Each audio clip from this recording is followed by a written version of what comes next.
I rise at probably the most challenging hour this evening, Mr. Speaker, right after dinner, when the natural biological functions would be digestion and it might be difficult to gain your attention.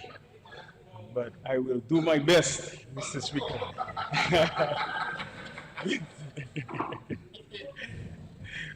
But, Mr. Speaker, it's with a deep sense, profound sense of conviction that I rise in absolute support for this budget. I extend greetings to you, to the Honorable Prime Minister, to all my colleagues in this distinguished chamber, everyone invited, those listening, those abroad, and most importantly, Mr. Speaker, the wonderful people of the Great Mao constituency that I have the honor and privilege to represent. Indeed. Mr. Speaker, every generation is tested in one way or another. Some generations have been tested by war, some by economic collapse, some by diseases, storms. For us, it somewhat seems like we've been tested by all. These are uncertain times indeed, Mr. Speaker. Perhaps the most persistent test is that true uncertainty that we all face. I speak of the price of food, the cost of fuel, Mr. Speaker, whether it's a small business trying to survive, whether it be a single mother trying to meet the cost of goods and hoping that the salary that she gets can take her throughout the entire month, Mr. Speaker. These are the challenges. These are the challenges that our people face. Young people trying to find jobs, those who have returned from school, studying abroad, or even locally, trying to find that satisfaction, Mr. Speaker, after they have made huge sacrifices. These are the challenges. But, Mr. Speaker, this government has proven time after time, year after year, its ability to endure. You've heard the chronology of events from Honorable Dr. Vince Henderson earlier, Mr. Speaker. And if anybody who listened, Mr. Speaker, without a doubt, they would have been convinced. This is the true test of endurance. This is the perseverance, the persistence of this great Dominica Labour Party administration. The question before us, Mr. Speaker, it's not whether these times are uncertain or whether uncertainty really exists, but it's how we navigate and we respond in these uncertain times. And this budget is therefore government's answer to these uncertainties. This budget is a statement of values. It is what the government believes is protecting our people. It is what we believe is worth fighting for. And I support this budget wholeheartedly. Mr. Speaker, the economy that we speak of is the farmer in Warner, the one in Campbell, the one in Bells. And I know Bells is not part of our constituency, but many of our farmers, in fact, farm in Bells. That's right, I'm Hendo. That is right. Or even worse, Mr. Speaker, when we speak of the economy, I think of my dear friend, a farmer, who spoke to me as recently as last week, and he said, "Pal Rep, I have to farm for the Guti too." And I say, "What are you talking about?" "Well, I know the Guti eats my pumpkins, but what are you talking about?" He said, "The Guti eating everything, Pal Rep. The only thing it doesn't eat is the yellow twine, the cord that tie in his fig." So I say, "Okay." And he said, "You know why it's not eating it? Because the Guti climb in the rope, the twine, to eat his fig." Mr. Speaker, these are the challenges that we face. It's not just climate, it's pest. It's all types of various circumstances that our hardworking people are up against in these times. And that's why I see this budget as an answer, a profound response to many of the challenges that our people face. And I was very excited on Tuesday after hearing the address by the Honorable Minister for Finance. And I was so moved, I proceeded to have a meeting at 6 o'clock with some of the farmers of my constituency. We left there in the afternoon. By 6 o'clock, I had a meeting. And it was my pleasure and distinct privilege to tell them that this government, by way of this budget, strategic interventions, we are able now to afford crop insurance valued at $1.5 million for them in the next year at no cost to them. This, Mr. Speaker, is a strategic intervention. Mr. Speaker, the economy is for the elderly citizen who has worked hard and now has to decide to make decisions that affects mere dignity. This is what this is about. A few weeks ago, I spoke to a fisherman in my constituency who wakes up very early before sunrise to go out at sea, having to spend quite a bit for fuel, $20 thereabout for fuel for 1 gallon. And he is trying to juxtapose having to go out, having to recover the cost of fuel, and trying to understand whether after making that huge sacrifice, he will be able to recover cost. It's not that the sea does not have fish. That's not the issue. But will his catch be sufficient to recover his cost? These are the everyday challenges. So we are not talking about someone who is not willing to work, who is not willing to endure, who is not willing to show up. It is someone who has to take calculated, measured risks, Mr. Speaker, in the interest of work, in the interest of providing for his family, but having to ensure that he does not end up poor. So we understand, Mr. Speaker. But for us, Mr. Speaker, this is why we have responded in this way with this budget. It is a budget where through our measures, our strategic interventions and measures, Mr. Speaker, we're able now to provide a financing facility of $19 million at the Aid Bank, a 3.5%, 6-month grace period for micro, small businesses and our entrepreneurs. And this has proven to work. The last facility, in the last fiscal period, over 500 people benefited, Mr. Speaker. And we're able to see that many of them are able to have new buses on the roads right now, and to have serious capital injections into their businesses, having better quality products on their shelves. This is what this is about. This is how we are responding. So to my dear friend, he was a former NEP beautification team member, a swiper operator, as we call him, Mr. Speaker, was able to save his money over the last period and to purchase a bus. Young man from Mao, elevate and buy his bus. And this is graduation. This is someone, Mr. Speaker, who's been able to take what he's been afforded, to save it, and make strategic decisions, Mr. Speaker, to invest and to own his business today. Because having a bus is really, in fact, operating a business. But he faces a challenge. As recently as 2 weeks ago, having an issue with the transmission of his bus. $4,500 the bill to repair. And having to make that decision as to whether it makes sense to repair that bus for $4,500. And how long would it take to recover that cost? These are the challenges that some of our people face. And not only that, it's a 15-year-old bus, third-party coverage. He has the 15-year-old bus, third-party coverage. Having that fear, Mr. Speaker, embedded in his consciousness as to what could one mistake, error, or accident mean to the sustainability of his business. This is what this budget responds to. So, Mr. Speaker, through the interventions, through this budget, by way of the measures, removing the compounding, Mr. Speaker, of VAT, a young man like this now may have the option to consider having a bus, Mr. Speaker, that is younger, one that will be cheaper to operate on the road, one that by virtue of its age, he can now approach an insurance company and have it covered fully comprehensive, Mr. Speaker. This is what we are affording to our people, an opportunity to have a better life, a better future, more security, and remove that sense of uncertainty that pervades. This is what this is about.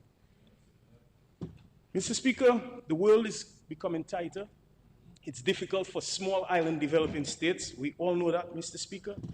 And when we speak of global shocks, exogenous shocks, these are words we have heard in here.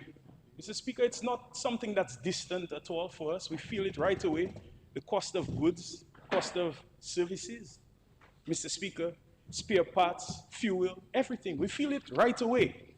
And the government, while we, Mr. Speaker, cannot order or dictate these prices, the cost of freight, the cost of oil, Mr. Speaker, what we can do is to reduce the cost on our end by way of reducing the pressure, adjusting our systems, Mr. Speaker, the taxation reforms, and this is what we are doing. We can protect essential goods, Mr. Speaker, and have the opportunity to afford our people more disposable income that they can make decisions to empower their families and secure their future. And this is what we are doing. And this is significant, Mr. Speaker. The customs reform that was announced in this budget is something that is truly moving, Mr. Speaker. Removing tax upon tax, Mr. Speaker, that compounding effect reduces the amount of the price, Mr. Speaker, on the shelf ultimately. And this is something that can translate directly to cost savings for people, money in people's pockets. And not only that, Mr. Speaker, as you have heard, we are continuing for another 2 months the zero rating of VAT for the basket of goods, about 13 or so, as you would have heard, household items that are essential, that we have deemed essential for survival, Mr. Speaker. And this is something we are continuing because we have seen how this has helped people, how immediately after issuing this measure, Mr. Speaker, by waiving this tax, that this has translated to cost savings for people. And this is what this government is about, Mr. Speaker. Mr. Speaker, I would like to speak directly to the importers, of course. Like you've heard from the spot checks that Honorable Henderson would have spoken about, there's a high degree of compliance, and I sincerely appeal to the greatest sensibilities to continue to translate this cost savings to our people. It should not be seen as an opportunity for intermediaries to then add this major markup just below a particular threshold, but it is an opportunity to secure people and ensure that, you know, people can afford the goods and they benefit from this measure, truly that which the government has made available to them. So we sincerely plead to their sensibilities to cooperate like they have done so that the people can truly benefit. And we really look forward to their participation and their engagement in fulfilling that responsibility. Mr. Speaker, equally important is the flat tax, where personal income tax rate will now be reduced to 10% across the board. That is something that is transformational, Mr. Speaker. And this, as you would see, continues in the spirit of reducing income tax over the years, broadening or widening that threshold, that period of grace, up to $30,000, and reducing the tax beyond that $30,000 threshold. Mr. Speaker, that translates to more money in people's pockets. Not only that, it is fair. It is a demonstration of equity. When a nurse, Mr. Speaker, decides that she has to work sessions or she is required to work sessions, additional time, and to have that sense that after you have left your home, you have sacrificed your family, you have worked in the day, required to work in the night, and then you feel that sense of having a tax burden as opposed to a reward. These are the wrongs that we are trying to fix, Mr. Speaker, and to rectify at this point. So people can feel that sense that they're getting a fair keep for their hard work. This is what this is about. Mr. Speaker, the responsibility of government requires a profound sense of balance. Compassion without discipline can create promises that sometimes are difficult to be maintained. But also, discipline without compassion can afford you the opportunity to balance your books, but then you can have the erosion of families, Mr. Speaker. The task of leadership is to hold both truths, and we sincerely believe that this is possible to do both at the same time. And this budget truly inspires that great sense of hope, Mr. Speaker. And we see that. We understand the challenges. We understand, Mr. Speaker, that there are businesses based on, regardless of the market research that they do, their business preparation, their business planning, by virtue of some forces that we're up against, the population, that they are at risk inherently. And this bold announcement by the Minister of Finance, I embrace wholeheartedly, that by 2040, we would like the population to increase to 100,000. That is in fact positive, Mr. Speaker.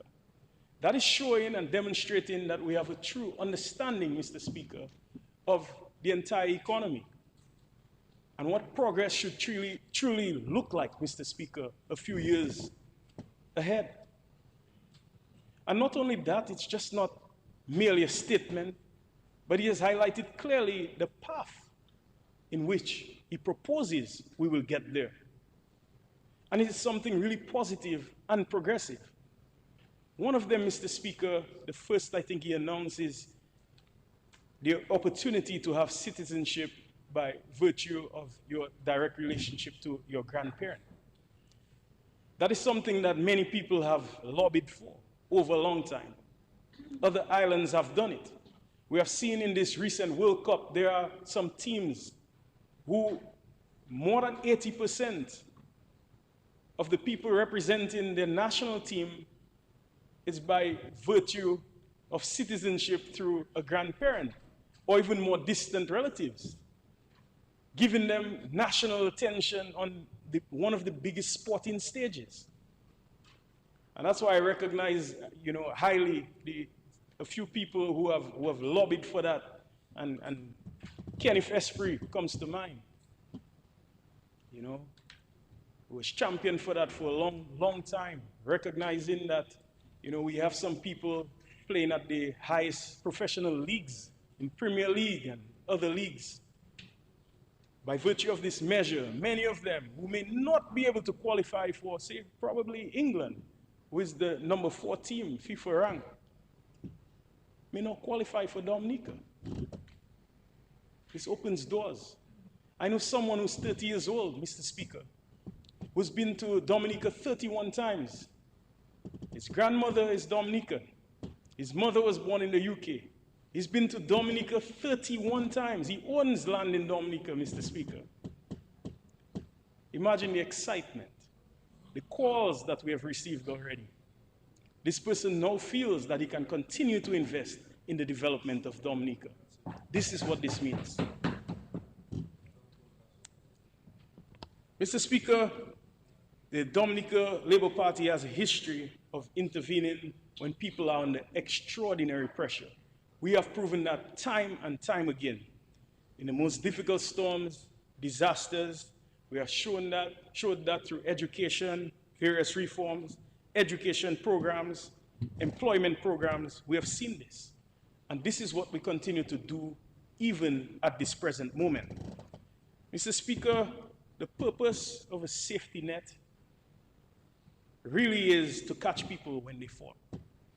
Many people criticize us for social safety nets, but this is in fact what we are doing, showing a side of government that really is steeped in humanity. Basic. And Mr. Speaker, we have recognized that many of our social programs work well. We also recognize that there are some of them that need to be reviewed. And that we will do in the next fiscal year to strengthen what works, Mr. Speaker, to remove duplication, to improve where necessary, to have them even more targeted, to ensure that no vulnerable person in Dominica is missed. This is what this is about. And to create pathways, Mr. Speaker, through which those who are able can graduate and reach levels of even greater independence. These are some things that we're seeking to do going forward. Mr. Speaker, compassion is not merely measured by the number of people who benefit from our social programs. We know that. It's measured by the dignity that we're able to restore. And we recognize that some people will require long-term support by virtue of the age, the level of vulnerability, risk factors, Mr. Speaker, and some will be short-term. Some people require less, just a little push, a nudge, an incentive, that's it, training. But Mr. Speaker, this budget speaks to everyone at every stage of life in one way or another, Mr. Speaker. And that is why last year we would have set aside at least $22 million for children to be educated. Not just that, we're talking about children at risk.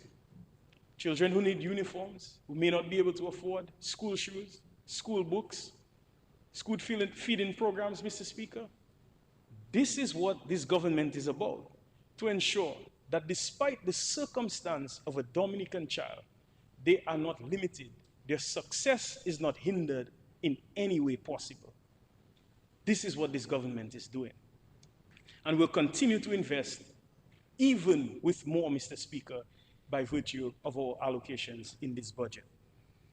Mr. Speaker, this budget speaks directly to my portfolio. And the investment in health, Mr. Speaker, is not isolated to merely a sectoral allocation. It's more than that. Because a family who cannot afford healthcare, Mr. Speaker, is at risk. A country with a population that is unhealthy cannot fulfill our true economic potential. We will not find prosperity as a nation. And that is what I mean when I say a budget is not measured simply by lives, not by ledgers, by lines, or not by ledgers, Mr. Speaker. A line estimate in this budget, Mr. Speaker, becomes a nurse who's able to provide care to someone at risk. A capital allocation for us is a child playing on a field somewhere in a constituency, Mr. Speaker, who now can stay out of trouble and feel engaged, Mr. Speaker, or remain healthy, Mr. Speaker. This is what this means. A tax reform for us is a worker being able to take home greater pay. This is what this is about. And we are not simply building projects here. What we are in fact doing is building people. And that must be the measure of this budget. It must be the measure of our service.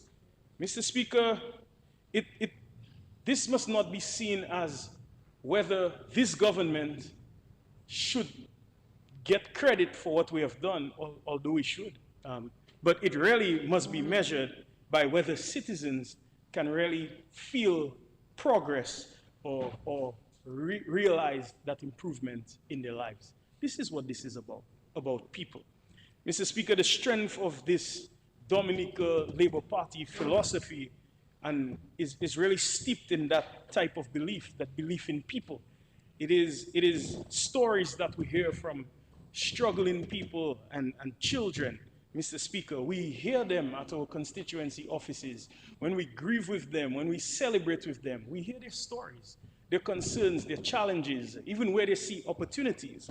And Mr. Speaker, having established that human perspective from them, we're able to craft policies that can respond directly to that. Mr. Speaker, every Minister of Health eventually discovers a simple truth, the same truth. The most important work of a healthcare system is helping people to need it less.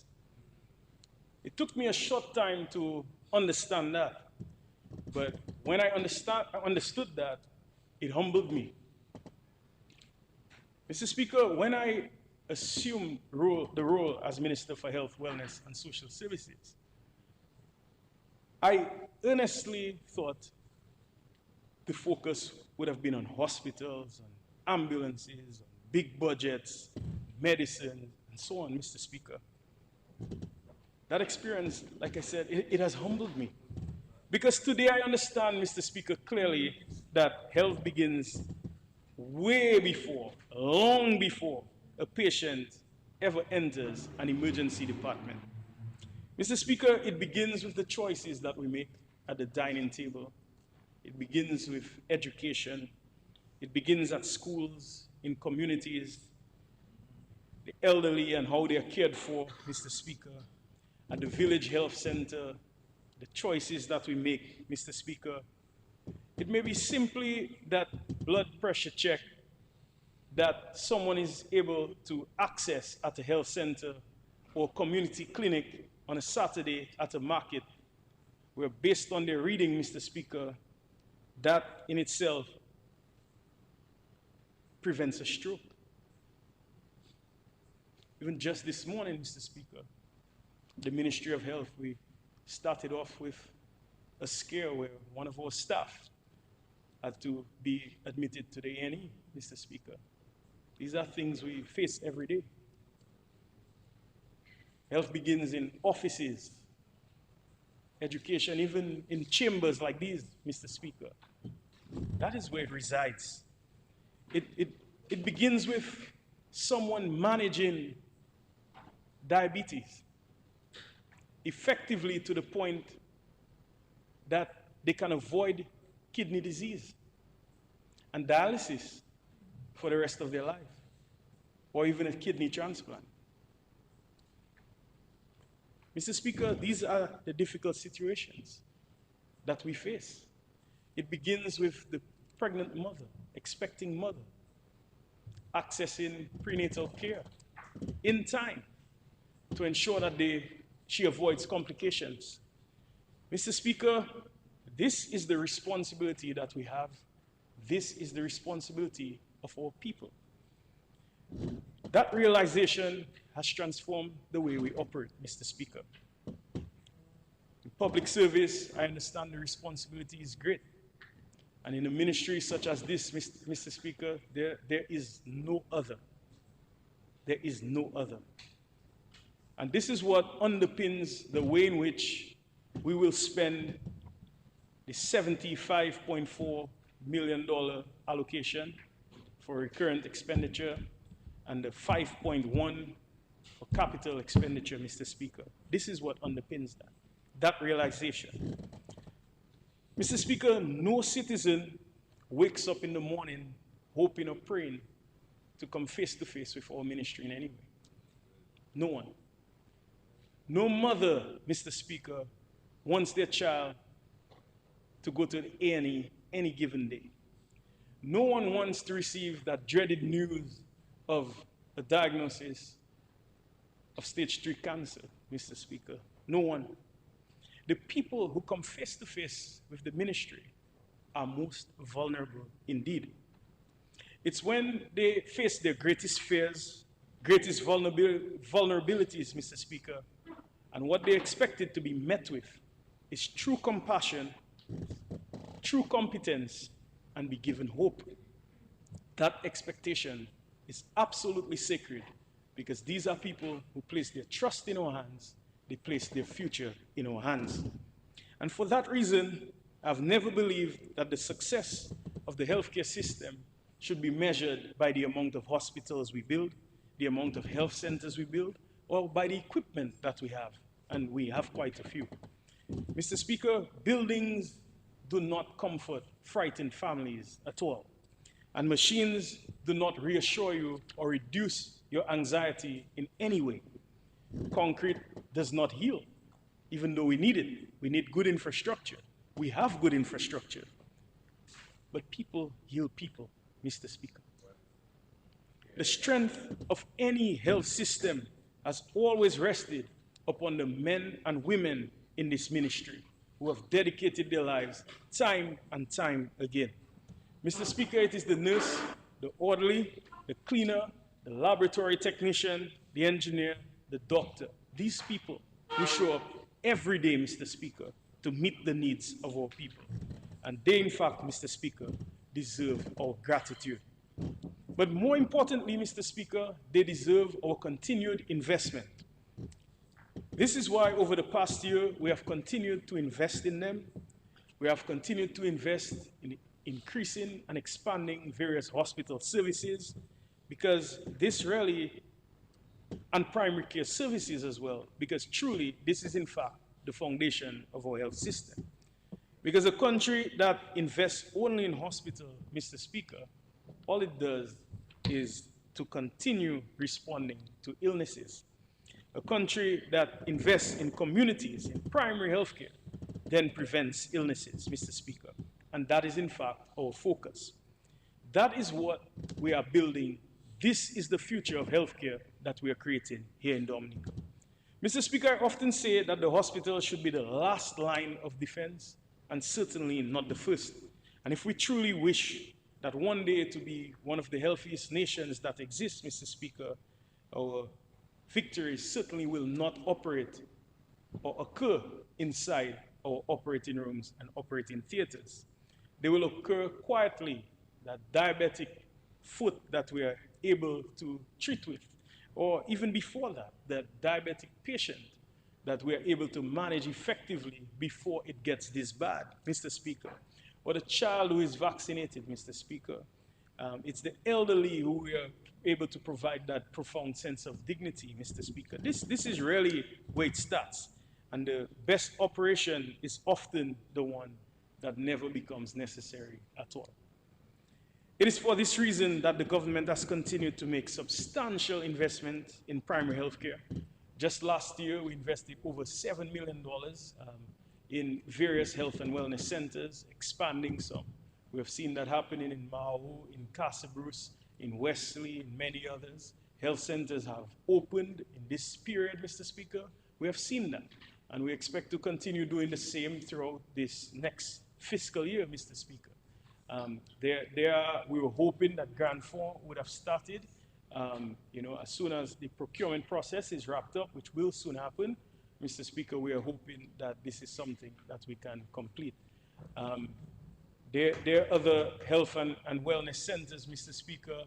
While these won't be done this year, there are many of them that, as part of our overhauling process of health and wellness facilities, ensuring that healthcare is brought closer to home, Mr. Speaker, that we'll continue to work on and focus on, Mr. Speaker. Mr. Speaker, one project particularly close to my heart, of course, is the renovation, the expansion of the Esprit Murphy Health and Wellness Center in Maho. This is something, a transformation indeed that we are proud of. What you've seen is this morphing from really a health and wellness center type 1 to a type 3, almost like a polyclinic. It looks like a mini hospital now. We're very proud of that. And we are now able to prepare to expand services, to have dental, pharmacy, prenatal care, and so on happening there. And what we are doing, in fact, is to lay that foundation so that we can have Maho be in its own health district. Maho is now part of Roseau Health District. It's the biggest health district where we have 40,000 people. Can you imagine the inequity in this, Mr. Speaker? 70,000 population, 40,000 people in one health district. This is something we need to fix. So we're paving the way for this transformation, this shift. So we are pleased about that. Mr. Speaker, people do not judge our health systems by policies. They often judge them by moments. That is something we've seen. And the moment a doctor explains difficult news or shows compassion, this is what we are often judged by. The moment a frightened child feels comforted by a nurse, this is what truly resonates. Or the moment an elderly patient feels respected or feels loved. They appreciate that, Mr. Speaker. And these moments, that's what defines public confidence, and far more than any report that I give. These moments, these are what truly matters. And while medicine may cure disease, Mr. Speaker, compassion is what really heals our people. And that philosophy is one that's important. And, I really, in fact, hope that while we are doing well in this regard, we can continue to improve in that area so that every single person within our ministry can exude that profound sense of humanity and compassion to impress the lives and affect the lives of our people. Mr. Speaker, this year, the Consultancy to Advance National Health Insurance will move into a new phase. This is something that we would have spoken of in the past. The government would have initiated a pilot program in the past, Mr. Speaker, particularly focused on children. On the 13 particularly, we've seen that move into areas where people require critical care, particularly overseas care coordination and transfer. We've seen that happen. But we want to ensure that, in fact, Mr. Speaker, we have a system that is much more sustainable, one that people can have even greater confidence in, Mr. Speaker, one that gives people that sense of security, that even before they fall ill, that they know that they're covered. And this is something that we'd like to explore, not only for public officers, Mr. Speaker, but all of our citizens in some way or another. And it's not our intention to create any type of new system and displace private sector in any way, Mr. Speaker. But the possibility exists for greater collaboration and cooperation with them, and look at ways and means where this will be affordable to the people of Dominica. So, Mr. Speaker, I'm very optimistic and excited about that for the good people of Dominica. Mr. Speaker, the burden carried by our healthcare professionals is tremendous. It is deep. One decision can change their life. One decision can impact the lives of people. And this experience, it certainly humbles you. And Mr. Public Service is serious, and our hospitals are sometimes judged only by our most difficult days. That's what we see sometimes, Mr. Speaker. And that is understandable. When something goes wrong in healthcare, it deserves attention. We must never be defensive. We must never be closed to that. But we must never fear accountability. We must be honest. And we must always be prepared to improve the way in which we deliver care. But neither should we allow, Mr. Speaker, these difficult days to become the only story that we tell. Because every single day, Mr. Speaker, hundreds of dedicated professionals show up for duty 24/7, 365 days a year, Mr. Speakers. This is where we see babies delivered safely, mortality rates, infant mortality rates decreasing, Mr. Speaker. Lives are being saved, broken bones being repaired, Mr. Speaker, strokes being treated, Mr. Speaker, grandparents returning to their families, Mr. Speaker, patients receiving comfort.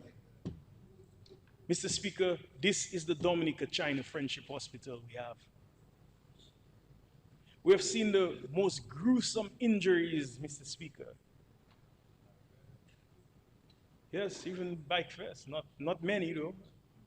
Not many. They've been getting better. And Mr. Speaker, we've been able to treat these people and provide care. Never before could we have done that. This is the Dominica China Friendship Hospital that we have. Mr. Speaker, these stories rarely make headlines. We see instead what takes root on Facebook and Instagram and TikTok. We see it. It's very sad, very unfortunate that only the bad stories, Mr. Speaker. But interestingly, we have seen that most recently, that wind is changing in some way. And the stories are being told about what is happening on a frequent basis, every day. The stories are not that of ministers. You won't hear me defending that much, even though I'm asked to. People tell me I should go out and defend. People out in the communities, defend. Mr. Speaker, the voices that often take root are the voices of those who receive care, who receive that saving grace from our healthcare professionals at the hospital, Mr. Speaker, and they are speaking up. They're the ones saying that they've received compassion from the nurses. They're the ones saying, Mr. Speaker, that they had good experiences at the hospital, Mr. Speaker. They're the ones saying that they got that absolute care and due process was done, Mr. Speaker. Mr. Speaker, they are the ones who encounter our professional staff on a daily basis, and they are volunteering to tell their stories. And this is happening right now, Mr. Speaker. There's no greater endorsement than the stories of the people, Mr. Speaker. And I thank God for them and their stories. The truth is, Mr. Speaker, all stories deserve honesty. The good ones, the bad ones, the in-between. But they deserve balance. It deserves fairness. Mr. Speaker, real progress is really dramatic. Many times it's invisible. Many times it's almost intangible. But it is the quiet accumulation of thousands of great decisions that are being made in this ministry. It is recruiting one more specialist, training one more nurse, expanding our clinics, Mr. Speaker, purchasing one more equipment, Mr. Speaker. This is what this is about.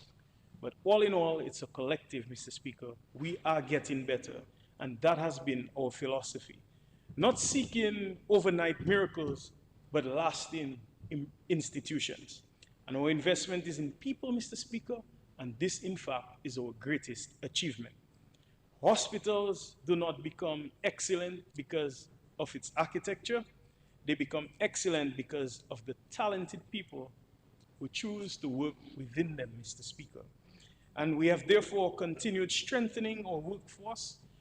Just this year, we have added and recruited various specialists, and there's been continuing professional development, and we have been developing our international partnerships with various agencies and countries. 20 more minutes, 20 minutes. Mr. Speaker, we're continuing to grow from strength to strength in this hospital, Mr. Speaker, where we see that there are better opportunities for all who work within our walls, Mr. Speaker, our allied workers, our nurses, doctors, everyone, Mr. Speaker. We're not perfect. We are by no means a perfect health system, but we are one that continues to improve every year and grow from strength to strength. Mr. Speaker, today, more Dominican families can access specialist care here in Dominica more than any other time in our history. And we are living in a time now, Mr. Speaker, when complex neurological conditions are being treated right here in Dominica, Mr. Speaker. That means that not everyone has to leave, Mr. Speaker, and access care overseas anymore. Today, this story of people leaving and accessing care every time, this is changing radically. And for the first time in our nation's history, Mr. Speaker, we are witnessing a spinal surgery in Dominica.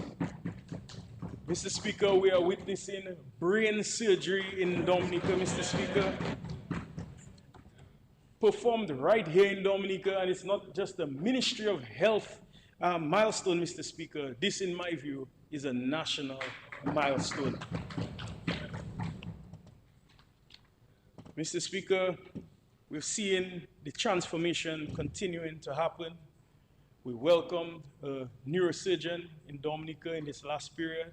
Excellent guy, Dr. Kwande. I must highlight him. We have a psychologist, a psychiatrist who returned, Dr. Nesty Tong, an internist, Mr. Speaker, who we welcomed as well, Dominican, and we are pleased to have our people returning to their shores after they have specialized. And even some, Mr. Speaker, who have left. We have two expressing interest in returning, because we often think that the grass is greener on the other side, Mr. Speaker. But when we get there on the other side, that's when we start to taste the hints of the pesticides in the grass on the other side, and we realize that the organic grass is better on this side, Mr. Speaker. So we welcome everyone back with interest in serving or reserving, I'm inventing a word here, Mr. Speaker, to our shores and to our healthcare system. So with open arms, we welcome everyone, Mr. Speaker. Mr. Speaker, in our A&E department, at least 64 people arrive every day seeking some type of urgent care, Mr. Speaker. 64. Mr. Speaker, every minute matters.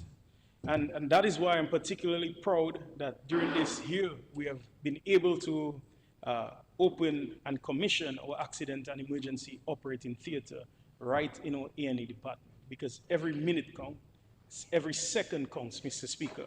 And that certainly is a major advancement that we must celebrate. Mr. Speaker, we have seen also investments in photovoltaic panels, Mr. Speaker, because for us, while we sincerely appreciate all the efforts in renewable energy, Mr. Speaker, these things, we must highlight these major shifts. But even for us, the healthcare is so critical, Mr. Speaker. We have to invest heavily in our own backup systems. And we have done that over a period. And this year, we have, in fact, invested in a 98 kilowatt photovoltaic system at our hospital to provide backup support.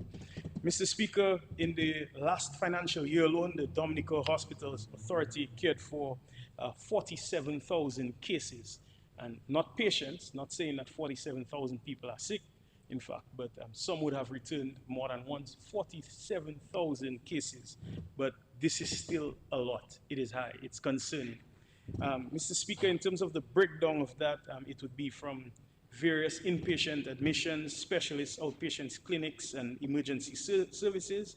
Of this number, 5,700 would have been would have required admission to one of our wards, Mr. Speaker, for various types of situations, whether it be medical, surgical interventions, or other. Mr. Speaker, 41,500 consultations with specialists, Mr. Speaker. And, but that also tells something special, something unique, that we are able to provide more care to our people.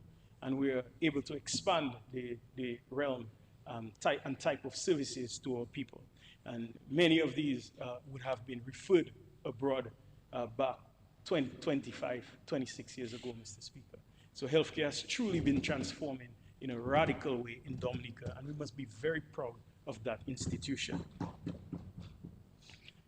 Mr. Speaker, even in terms of hemodialysis services, we have provided more than 4,600 life-saving treatments, treating people with kidney diseases, Mr. Speaker, keeping them alive. There's one particular case where a gentleman from the north would have been receiving dialysis services at the hospital, and for 25 years, Mr. Speaker. Even in the most advanced countries, we don't often see that. 25 years of treatment. Sadly, he eventually succumbed, Mr. Speaker. God bless his soul. But this is the type of care that we're providing right here, Mr. Speaker.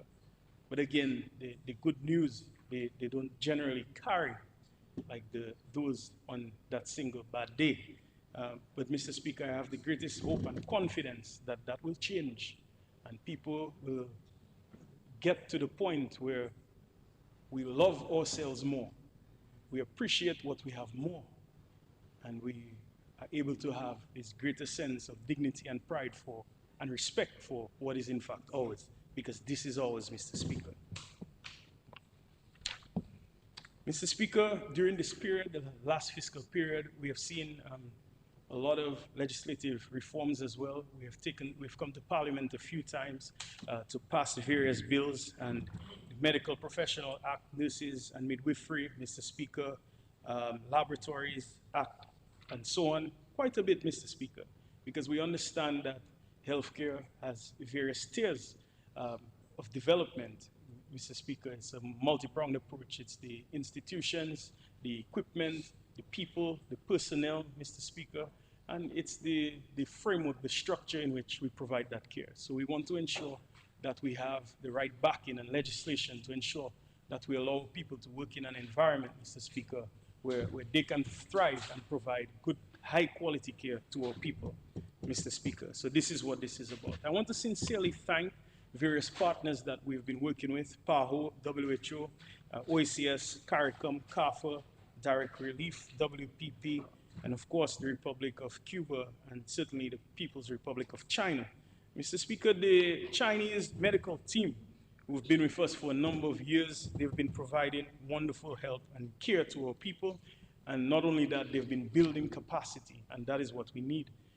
Hundreds of Dominicans have benefited from advanced surgery, through the medical mission. And not only that, our health professionals, more than 100, have received professional training in advanced laparoscopic procedures and interventions, and we're grateful to them. Grateful to the Guangzhou Medical University Overseas Training Center, which was established recently right here at our hospital, Mr. Speaker. This is a true testament of the partnership that exists between our countries. Mr. Speaker, we have had the second Medical Mission International mission here in Dominica, where we've seen over 60 people benefiting from life-saving surgeries, Mr. Speaker, and we certainly welcome that. Mr. Speaker, as we grow from strength to strength, we must continue to be aware of the realities which we face, the challenges that we are up against, Mr. Speaker, and we promise that we will continue to improve. 10 more minutes. Thank you. Mr. Speaker, with every responsibility that I've been privileged to carry in my public life, the one that I have the greatest honor to carry, Mr. Speaker, is that of being the parliamentary representative of the Mao constituency, Mr. Speaker. That is one. Portfolios can change, ministries can change, Mr. Speaker. Titles come and go, but the people's trust, it truly matters, Mr. Speaker. And I am certainly grateful and honored for the trust that they have placed in me, Mr. Speaker. And the ability to represent as a power rep is not measured by speeches in this house, in this chamber, Mr. Speaker. It's more than that. It's the simple things. It's the conversations on the roads, Mr. Speaker. It's attending a funeral in Saint-Sauveur yesterday with my dear colleague, Mr. Speaker, the representative from Casa Bruce. It's that. It's grieving with families. It's supporting people, even at their most vulnerable times. It's understanding their hopes and dreams, Mr. Speaker. And this is the greatest honor of my life, indeed. And Mr. Speaker, this is what inspires this budget. It's the stories that I've listened to, that I've heard from all of these people, Mr. Speaker. It is what underpins every line item in this budget to give these people and afford them a better quality of life. This is what I'm about. It's supporting this fisherman or fisherfolk or the farmer with crop insurance. Or, Mr. Speaker, it is the bus driver who now, through this measure of removing compounding, Mr. Speaker, that my dear friend can now afford to buy his new bus. It's these simple measures that are life-changing. It's bringing dignity to the elderly through Yes We Care, Mr. Speaker. To come here today and say, I support these measures, Mr. Speaker. This is what representation, in my view, is all about, Mr. Speaker. It's not about what we build only, but it's who we build. And Mr. Speaker, communities cannot be transformed by government alone. And that's why I continue to ask my people and plead for their support in collaboration, cooperation, to work together to have development within our constituency. Mr. Speaker, this is what I am all about. I support development, and I'm all about partnering with my people from our great constituency to continue to build together. Mr. Speaker, there are a few projects, Mr. Speaker, that I must highlight in my short time. Mr. Speaker, the vulnerable families in Campbell are now in a safer place now, knowing that we have purchased the land. We have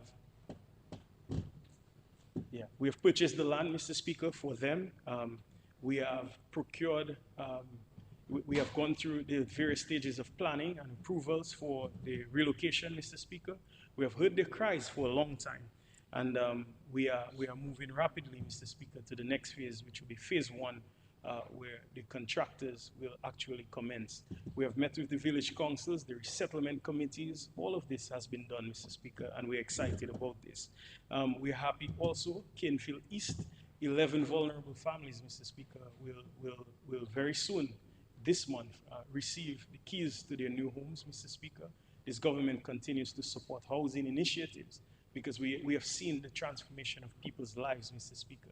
This is what addresses the uncertainty that I spoke about earlier. Mr. Speaker,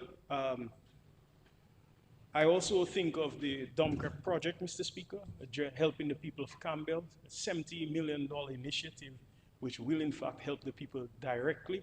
I've had the pleasure and privilege of already meeting with people and sensitizing them on the benefits of resilience for them. We care about Campbell, Mr. Speaker, and we're happy to commence that consultation with them already. And we're really excited about that. For them and the agro-processors up there, this is in fact life-changing. This is the sustainability that we are after.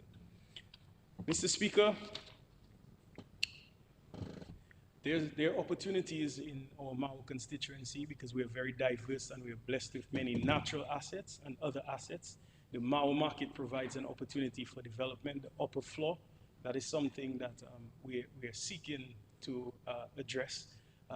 At no cost, we have engaged a design firm at no cost, to provide concepts and designs, and we've been meeting with the community, the village council, to give ideas and advice on how the space can be better utilized. We see this transforming into an innovation hub, Mr. Speaker, something that will be more or less like a training ground for some of our people. It is something that will provide a space that can be better utilized, Mr. Speaker, and provide more value to this asset. This should morph this market space into more than just buying and selling, Mr. Speaker. This place has a lot of potential, so we're excited about that. There are many other areas within our community that require some type of focus or attention. We can't do all of it this year in this cycle, but notwithstanding, it's my responsibility as PALRA to just plant that seed, that interest, and consult with people and see a concept, Mr. Speaker. Many things can spur on from that. Say, for example, the Massac shoreline or Rodney's Rock, Mr. Speaker. These are areas with tremendous potential that I am happy to engage on, that we can maybe eventually develop on later. Mr. Speaker, these are exciting times for us. One of the softer initiatives, but with great potential, STEM Girls, an initiative that we had started 3 years ago, Mr. Speaker, for girls in science, technology, engineering, and mathematics. And we've been able to have them doing various experiments in robotics, Mr. Speaker, the use of concrete. We have done that. We have had the pleasure of visiting the embassy, and our girls are between 8 and 13, where they've been exposed to laparoscopic training and suturing and all of that. And we want to thank the Embassy of the People's Republic of China for affording them this opportunity. We also had the great pleasure to take them on a cruise ship, the Celebrity Ascent. We thank the people from HHV Church and Celebrity Ascent. And it's not just a border where you go on a cruise ship, but expose them to the technology and the science behind navigation, Mr. Speaker. This is what this is about, because when our country speaks about marinas and these developments and the airport and so on, it's not merely doing that, but how do we plan now? So as a PALRA, I see my role as doing that, planting the seeds for students in STEM so we can take advantage of these wonderful opportunities. Mr. Speaker, I believe in opportunities for young people, and that's why we're investing in playing fields. You will see, Mr. Speaker, in a few weeks, the transformation of the Canefield Ballpark, Mr. Speaker, and you will see more being done on the Eddie Tula Park. These are some things that we will soon see. Mr. Speaker, I want to highlight in a special way Thea Lafont, Mr. Speaker, for continuing to take us from stage to stage, tier to tier on the world stage, Mr. Speaker, and she has done a great job. She has demonstrated absolute dedication, determination, and she has been a flag bearer of us, Mr. Speaker. I also wish to highlight young Delicia Julian, Mr. Speaker, raised by a single dad, Delroy Julian, a gentleman, special branch who comes here, and his daughter participated in the inter-schools games recently and was MVP for the basketball team, and she received the award in St. Lucia. I must highlight her in a special way. And I know my dear friend who left, the representative for Collio, is boosting his team in Dubla. But Mr. Speaker, we have a team that's much younger, Soca Strikers, who really gave them a run last year, Mr. Speaker, in the finals. And we're trying our best to do the very same again. Mr. Speaker, I wish to recognize some people in our constituency who really are some unsung heroes. And while I'm not just merely calling these names, but it's because we have highlighted them. And this is one of the initiatives that we have had to highlight some people, Mr. Speaker, unsung heroes like Johnson Ababa. Someone like this that we have recognized him, Mr. Speaker, because we see these people as doing more than just offering a service, but nurturing the young, Mr. Speaker, giving advice, counseling people. Mr. Speaker, the bus drivers in our constituencies who have been doing well for us and carrying our people home safely. People like Mervyn Thomas, cricket selectors, and Kenneth and Shane Marshall, Mr. Speaker. These are some people who show up and do much more than just their jobs. And not only that, one thing that's special about our constituency is the entrepreneurial spirit about our people, Mr. Speaker. That is something that has been unique to our Mao constituency. And people like Gilbert and Musai and Al. Mr. Speaker, I had his raisin bun for dessert this afternoon. You should taste Al's raisin bun, Mr. Speaker. And these are some people who have taken the risk to start a business, even in difficult moments. But by their hard work, by their dedication, their persistence, they have continued to succeed. Mr. Speaker, I think these are some wonderful times for Dominica. It's an opportunity for people to continue to prosper. I know my time is up and I don't wish to ask for extra time. So I will end at this point by sincerely saying thank you to many dedicated, hardworking people who've been behind me. The accomplishments of Ministry of Health, Wellness and Social Services are not my own. It's the wonderful people, wonderful staff. It's P.S. Kira Paul. And this ministry is not easy. It almost seems like 6 ministries in one, P.S. Right, like 6 ministries in one. That is what it feels like. It's the SAO, the Director of Primary Health Care, the CMO, the Dr. Centillier, yes. It is the CEO at the hospital, Dr. Kenneth Daru, all the managerial staff, Mr. Speaker, every single one from the doctor to the orderly, the nurse, everybody, my wonderful staff in the community, people who help me. They are my eyes, my ears, they help me to represent people. I say thank you. And to the Prime Minister, I say thank you sincerely. All my wonderful comrades and colleagues, I thank you sincerely. It has been a distinct pleasure of my life to work with you on behalf of the wonderful people of the Commonwealth of Dominica. And Mr. Speaker, I thank you sincerely for being patient with me, Mr. Speaker. I am grateful for your indulgence, Mr. Speaker. I thank my family also for allowing me to serve, Mr. Speaker. I am grateful. May God continue to bless you. May God continue to bless the great constituency of Mao and the wonderful people of Dominica. Thank you.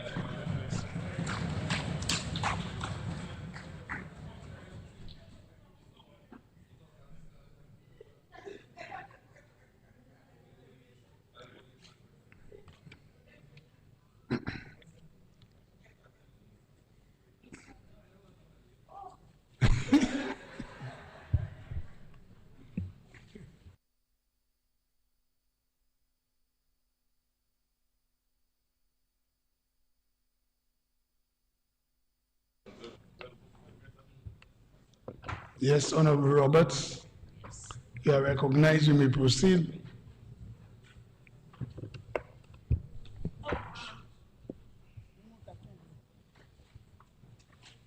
Thank you, Mr. Speaker.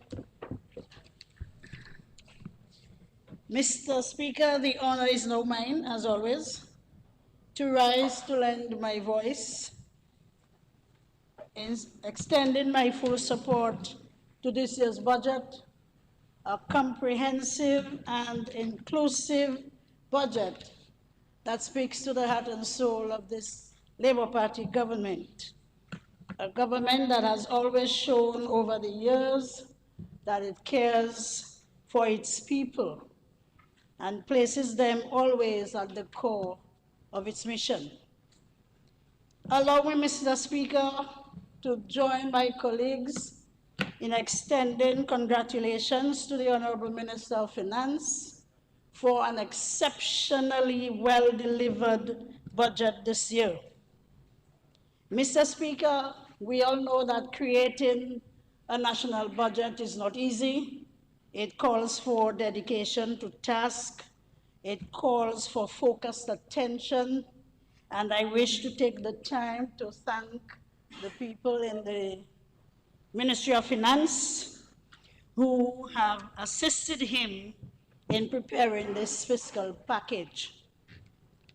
Mr. Speaker, I also stand here with great humility and gratitude to salute the people of Grand Form, Bonjon, Rivière, Sirik, Tefem, and Fouel.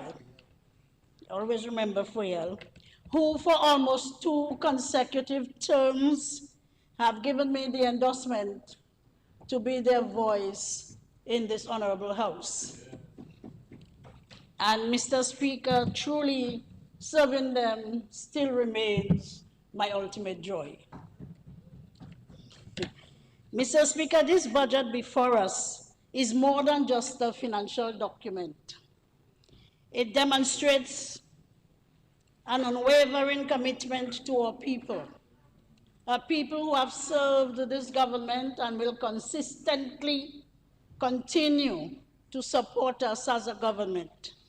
It is a budget that brings hope to our people, the people of this country, and Mr. Speaker, we will continue to provide the stability and reassurance to our people, notwithstanding the global economic shocks, the climate crisis, and all the other external crises which continue to derail our efforts and test our resilience.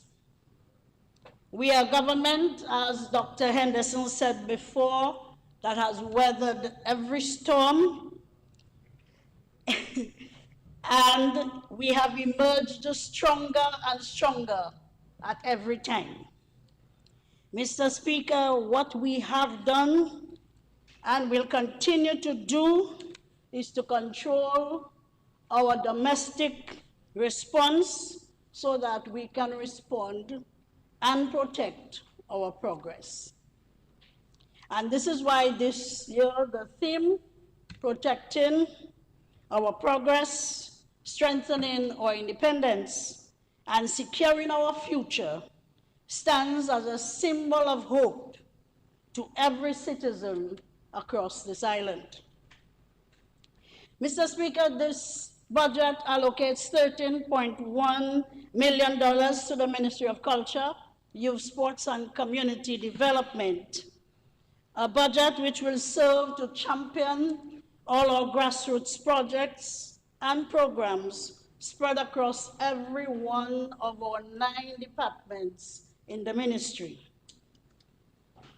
Our ministry has always been termed a people's ministry, Mr. Speaker, and I wish to briefly as I can, speak about our past successes and our plans for this fiscal year.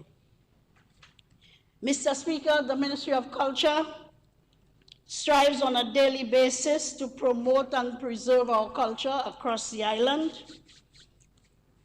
Mr. Speaker, we always try to preserve our rich heritage as well, and it was because of this we took our people to demonstrate the talent that we have in Dominica, coordinating a 40-member delegation to Carifesta 15 in Barbados, where we proudly showcased Dominica's cultural excellence to our regional peers. I want to take time off this evening to thank the Prime Minister of Barbados, Honorable Mia Mottley, who warmly welcomed and hosted 25 of our young people and giving them a memorable Caribbean cultural experience. Memorable. Mr. Speaker, culture has, and please excuse me Mr. Speaker, so I could refer to my notes when I can. Permission granted. Thank you so much. Culture has and will always continue to play an integral role in national development. Our cultural events, be it Carnival, be it the World Creole Music Festival, be it Christmas, be it, which one we have again? Which one coming up? Independence celebrations, breakfast fete, and now even reunions, Mr. Speaker, have always resulted in visitor arrivals and a spike in economic activity in our various communities. So this financial year, we will continue our efforts towards the promotion of culture as a key pillar of national development, tourism, economic growth, and social transformation. We will continue our training in capacity building, building on the natural talent of our young people, while we honor our citizens who have dedicated their lives to building Dominica's arts and culture. Mr. Speaker, during the last budget presentation, government announced that they would provide for an annual subvention to our sporting and cultural clubs and organizations. And Mr. Speaker, I am pleased to report that Cabinet has approved the annual subvention of $52,500 for cultural groups which are affiliated with the cultural division and who have actively engaged in cultural preservation and promotion. They must have been doing that for 5 years or more for them to qualify for that subvention. So, Mr. Speaker, I am also pleased to announce that Cabinet has also, for the first time, approved the annual subvention in the amount of $60,000 for the National Cultural Council. And this, of course, is an authorized body under the Culture Act to develop and promote culture and cultural events in Dominica. This subvention, thank you. This subvention, of course, will be utilized for maintenance, administrative operations, support to artists and organizations, cultural education and outreach, research and documentation, among other areas. Mr. Speaker, I wish to say here that I welcome the establishment of the Creative Economy Development Agency, DCEDA, as stated in the budget. Mr. Speaker, globally, investment in the orange economy has been known to be a multi-trillion-dollar industry, generating jobs and adding to the GDP of many countries around the world. Today, in the creative economy, it's also contributing to 2% to GDP in several of our Caribbean islands, accounting for a large number of well-paid jobs, linkages with tourism, digital technology, and other value-added industries. This sector has proven to be very resilient, a sector that can withstand global shocks, and creatives were known to be able to sustain and penetrate international markets even during the pandemic. So, Mr. Speaker, investing in the cultural and creative industries will provide tremendous opportunities for income and revenue generation in the areas of music, fashion, cuisine, art, design, and other heritage-based sectors.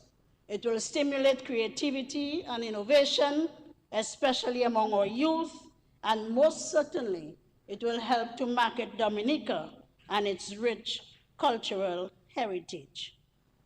The orange economy also has the potential, once it is well established and well positioned and supported, it will help in our diversification efforts at a time when we are trying to drive economic and social transformation.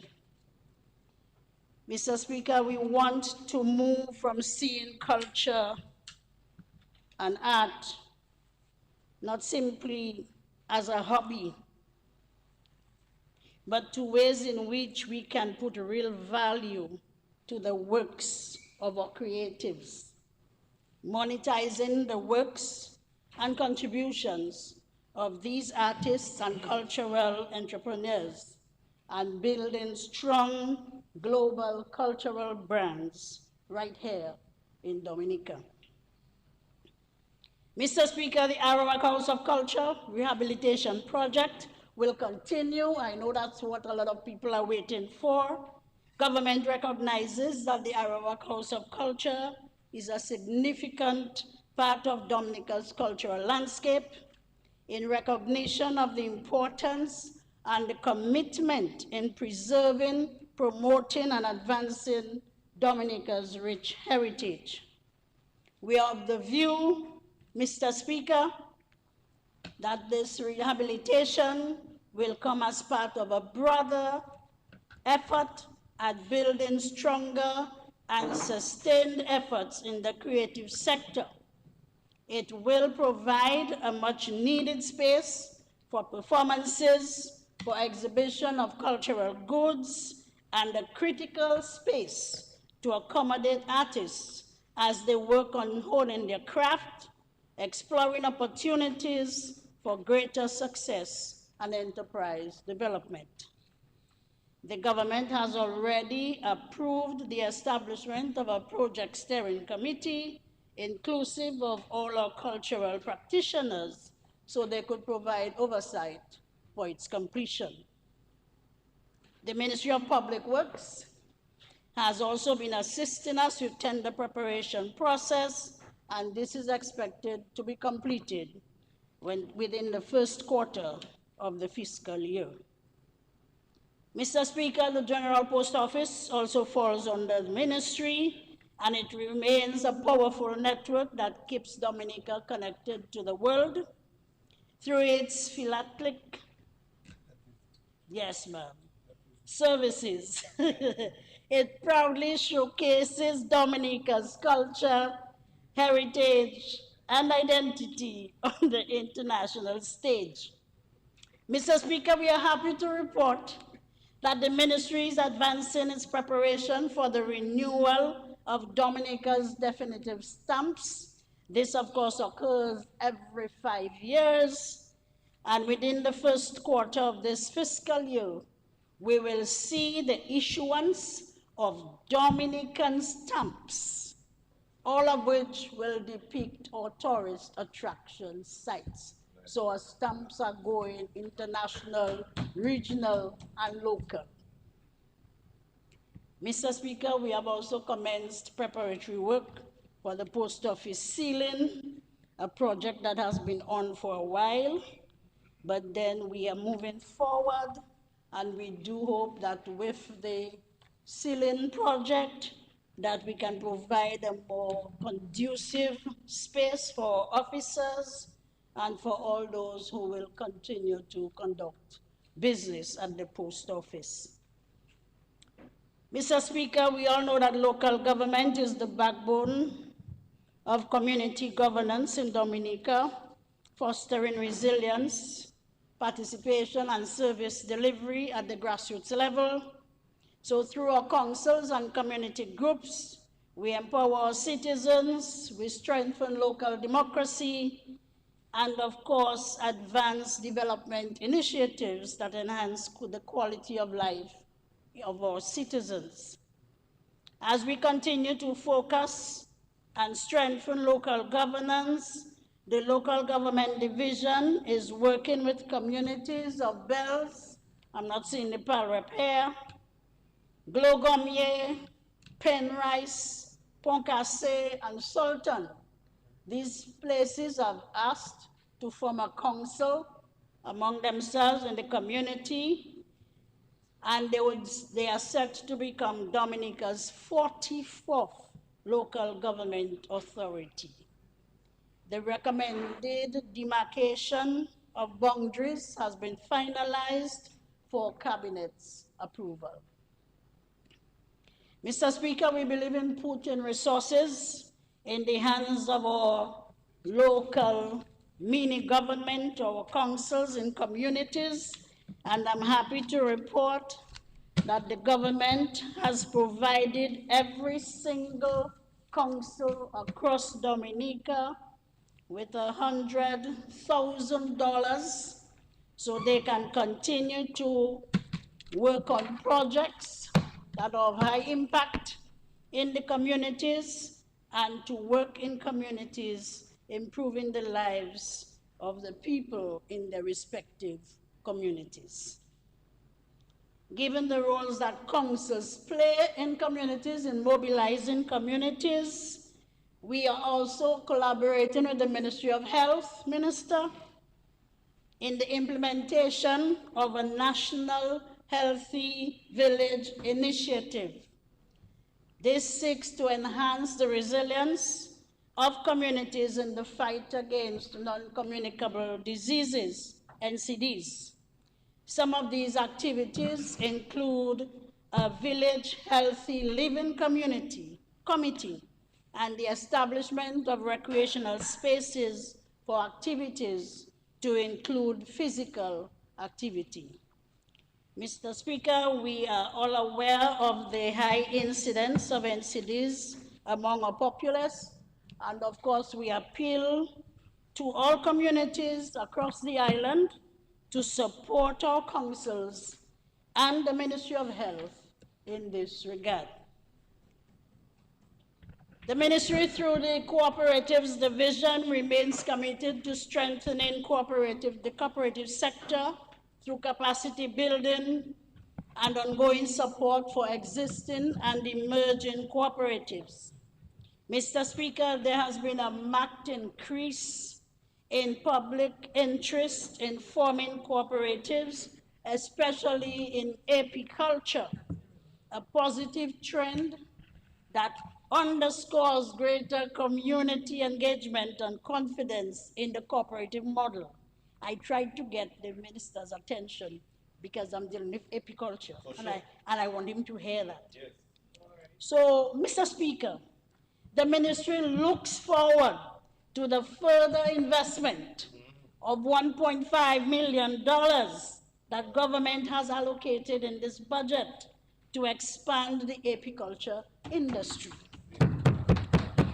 We want to commend the government for this initiative, given that we have seen an increase in both membership and production in the beekeeping sector, where membership in the National Beekeepers Cooperative alone grew from 45 members to 120 members this year alone, and mainly young people. Yes.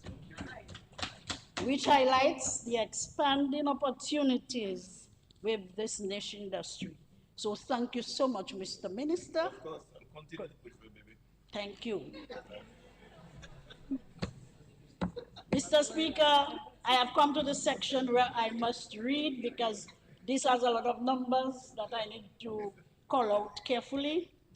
Mr. Speaker, for the 2025-2026 fiscal year, 6 projects were fully implemented as part of the Basic Needs Trust Fund 10 program. Among these projects were the Daily Playing Field upgrade, which was completed at a total cost of $1,138,085.68. And it is scheduled for commissioning within the first quarter of this financial year. The first component of the Soufriere Scotshead Fish Processing Facility project, which included the procurement of equipment at a total cost of $360,000 $428.21 has also been completed, and we will see the actual construction of this facility under the BNTF 11 program. Under the BNTF 10 program, we also commenced the Paybush Water Enhancement Project, for which a memorandum of understanding was signed with the Dominica Water and Sewerage Company, DOWASCO, in the amount of $2,167,750. Upon completion, this multi-million project is expected to benefit several communities, including Mopac, Dodan, Bourne, Paybush, and Tebow, and will soon be commissioned later this year.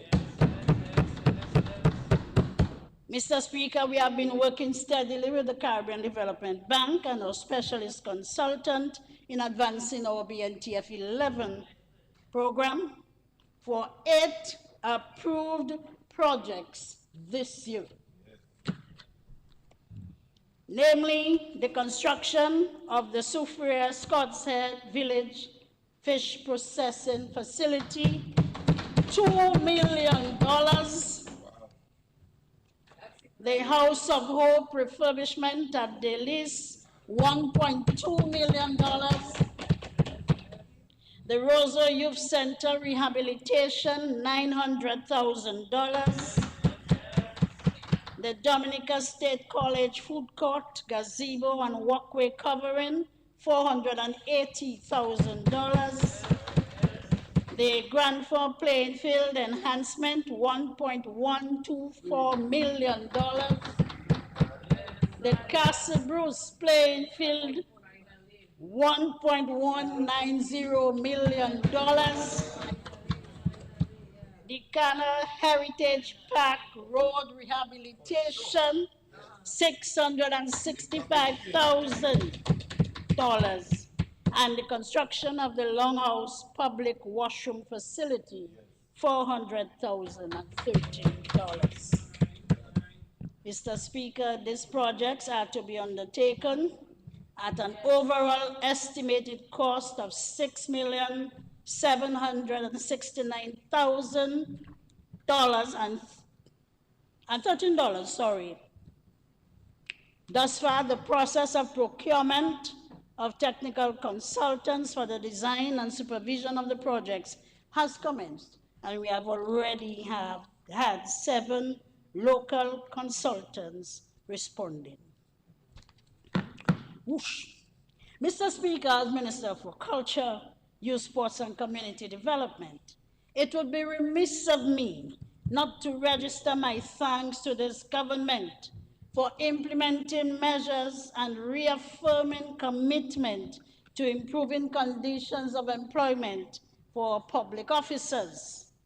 During the past year, this ministry benefited tremendously from the creation of new positions that facilitated the permanent appointment of 24 of our officers from the staff at the local government division, the sports division, the cultural division, and several officers within the youth division and the cooperative division.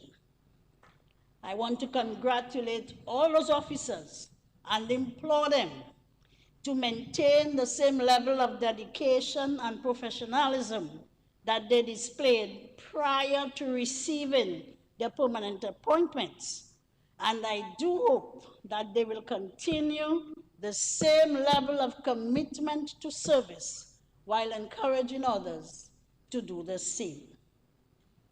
At this time, Mr. Speaker, I wish to express thanks to my PS in the ministry, Ms. Letitia Lestrade White, the staff of the ministry, my secretary, Ms. Marva Bell, cultural consultant, Ms. Rosalind Paul, all heads of department, the chief cultural officer and staff, the chief youth development officer and staff, sports coordinator and staff of the sports division, local government commissioner and staff, My guys at the local government department know they come out and help so much. I have to call them out. These are my people working hard. Our 4-H coordinator, the chairman and members of the Cadet Corps Steering Committee. You see, and everybody. Okay. All right, because I won't finish tonight. Mr. Speaker, at this time, I wish to give attention to my constituents of the Mount John Riviere constituency. I know it is late. I hope they are listening, but I'll try my best to reach out to them. Mr. Speaker, I owe them a debt of gratitude for their continued support, their unyielding patience, and enduring faith in this government. And this is what motivates me to continue to work with them and for them. Very loyal to this government. Mr. Speaker, I wish at this time to salute our latest centenarian, Miss Lucille Pascal, affectionately known as Vite Poissé, because she's always running all over the place, who now joins Josephine Pascal as the only 2 living centenarians in Grand Forks. This brings to 16 centenarians that we have already honored in this community over the years. Mr. Speaker, longevity is alive in Grand Forks. As I always say, if you want to live longer, take a trip up there and breathe in some fresh air. And we have started our Live to 100 Cardio Jam initiative for the young and the elderly, and we strongly believe this will contribute to our health and well-being of all our people, whilst at the same time assisting in striving to reduce the incidence of non-communicable diseases. Mr. Speaker, we also recently concluded the Mount John Riviere Civic reunion, and it turned out to be a resounding success. The speaker is smiling because he joined us in this. Very good. I also want to thank the Prime Minister who made an effort to come to celebrate with us as well. This brought economic growth because a lot of our small businesses really made some money. So much so, one of them called me and said, Miss, it was because of that reunion that I can take a trip with my children for the summer. I hope they don't finish all the money. But Mr. Speaker, apart from that, it brought new life to the community, and this is what made it great. So thank you very much. Thanks. I thank all those who came together to organize, to put it together, the people in the diaspora. I thank those who came from neighboring communities of Grand Forks, Delis. Miss Minister was there as well, Dr. Williams. So it was just a fun time, and everything worked out well. Praise the Lord. Yes, what a wow. Mr. Speaker, during the year, our concentration was in helping people, because we are government of the people, for the people, by the people, and we assisted in every possible way that we could, trying to help with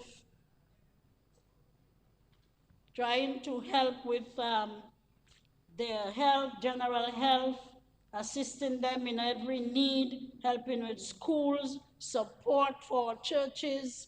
We did a lot of fun family engagements, supported families in their needs. All this was done so that together we could strengthen our community spirit. We worked tirelessly where it mattered, and especially with the schools and the children with their education, providing their materials needed. I wish to thank the principal and staff of both of our schools for their successes at the recent grade 6 national exams. Grand Forks got both a scholarship and a bursary. That was very good, and I wish to congratulate Rennie and Williams and Amina Philip for obtaining a scholarship and bursary, respectively. Mr. Speaker, this year we'll continue with our skills training in the community. We have started already with plumbing, electricity, cake making, and decorating. Last year we did wig installations. So now I think our young ladies are better able to make some extra income and put some better wigs. And we want to thank the people in the Ministry of Youth and Adult Education who assisted us with those programs. As we move in the new budget cycle, I am happy to announce that we'll proceed with the construction of our health center. The Minister of Health is not present. He's there, right? Yes, and he just mentioned it, Mr. Speaker, but this has been a long-awaited project, and I want to thank him. I had a meeting with the Ministry of Health, and they promised me that they have received the tender documents, and they are just waiting to review it so they can get their contractor at work. So thank you, Mr. Minister. The people of Grand Form will salute you as always. They love you. I don't know if it's your smile in them. Because he came to Grand Form during a demonstration, and they were demonstrating for that very same health center. And the minister came up and people forgot they were demonstrating, that they're smiling for the man. So I get in the blows, he get in the smiles. So keep coming to let them see that the health center is coming up. And let it not be said that we ignored this physical infrastructure. We have one or two people who are trying to make the people believe that it's not going to happen. But I trust in my God. And as the Bible says in Habakkuk 2, the vision is yet for an appointed time. Though it tarries, it shall surely come. And that was my vision, and it shall surely come. Thank you so much. Mr. Speaker, Habakkuk. Papa.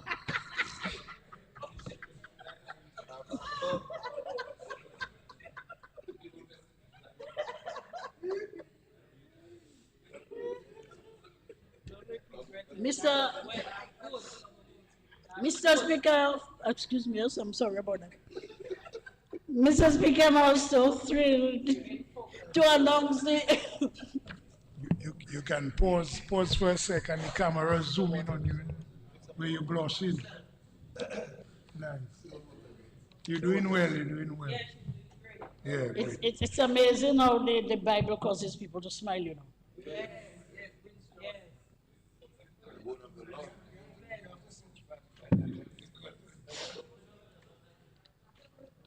Teacher Bonnie, Honorable Minister, can you please tell them whether... No, it's not old, it's there. Habakkuk. Proceed, Honorable, Thank proceed. you very much. Don't be Mr. distracted. Speaker, I am thrilled to announce the official start and approval of our rehabilitation of our playing field in Grand Form, which I just mentioned on the BNTF 11 at $1.194 million.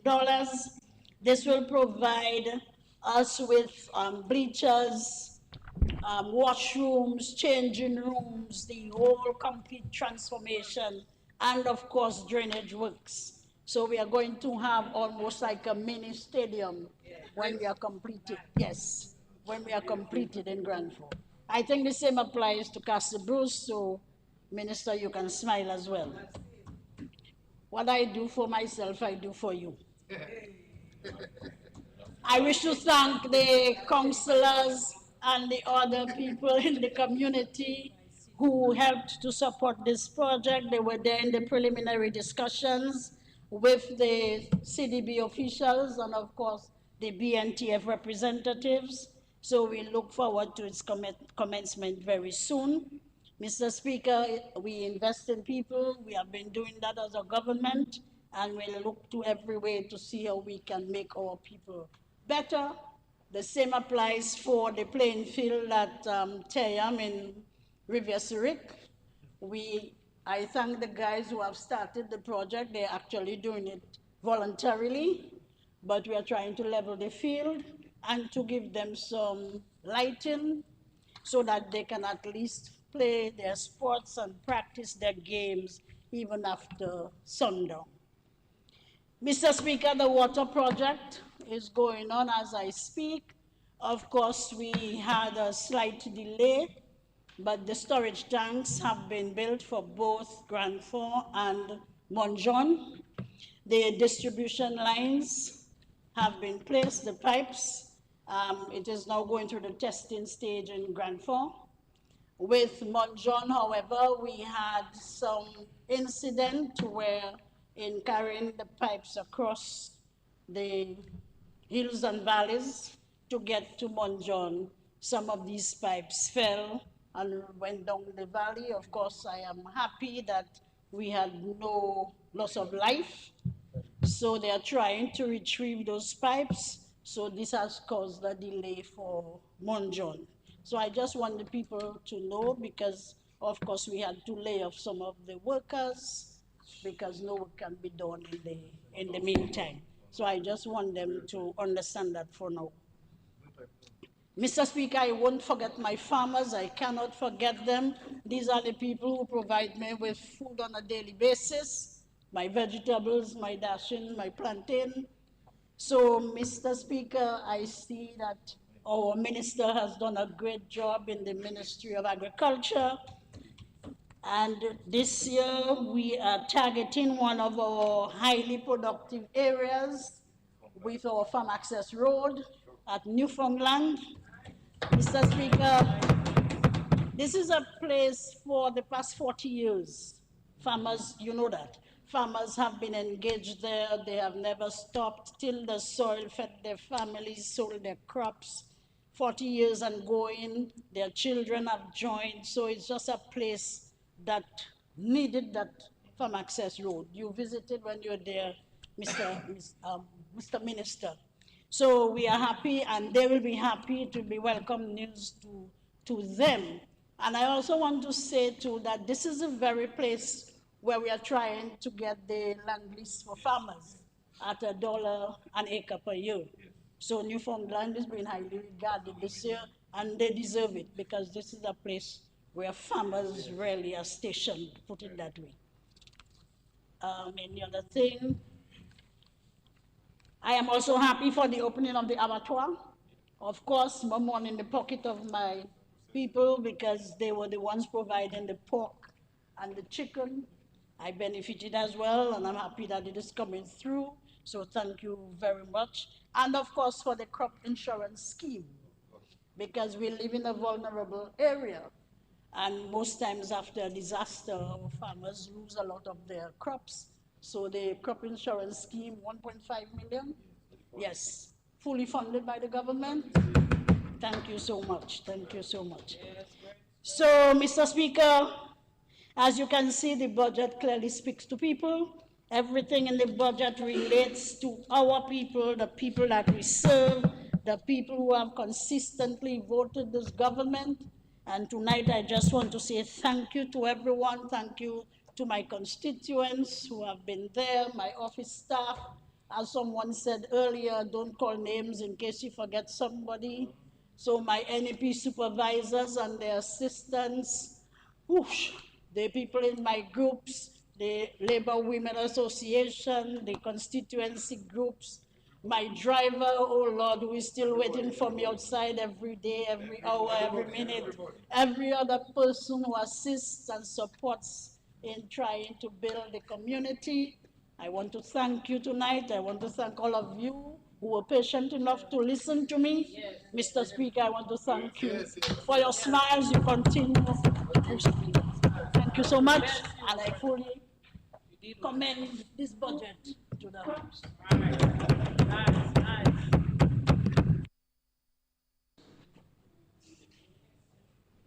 Yes, Senator Austell Lockhart. Lockhart. Yes, Senator Lockhart. You are recognized, you may proceed. Thank you, Mr. Speaker. I rise, Mr. Speaker, to make my contribution to the 2026-2027 budget. And I would say that this budget has my unwavering support. Firstly, Mr. Speaker, I'd like to sincerely commend the Honorable Minister of Finance for his confidence and comprehensive presentation delivered to this Honorable House. Mr. Speaker, over the years we have witnessed a deliberate and strategic actions of this administration to place people at the center of national development. While we continue to undertake transformative infrastructure projects that are shaping both the physical and economic landscape of the country, for example, the construction of the international airport, the cable car project, the marina, we have remained equally committed, Mr. Speaker, to improving the lives of ordinary Dominicans.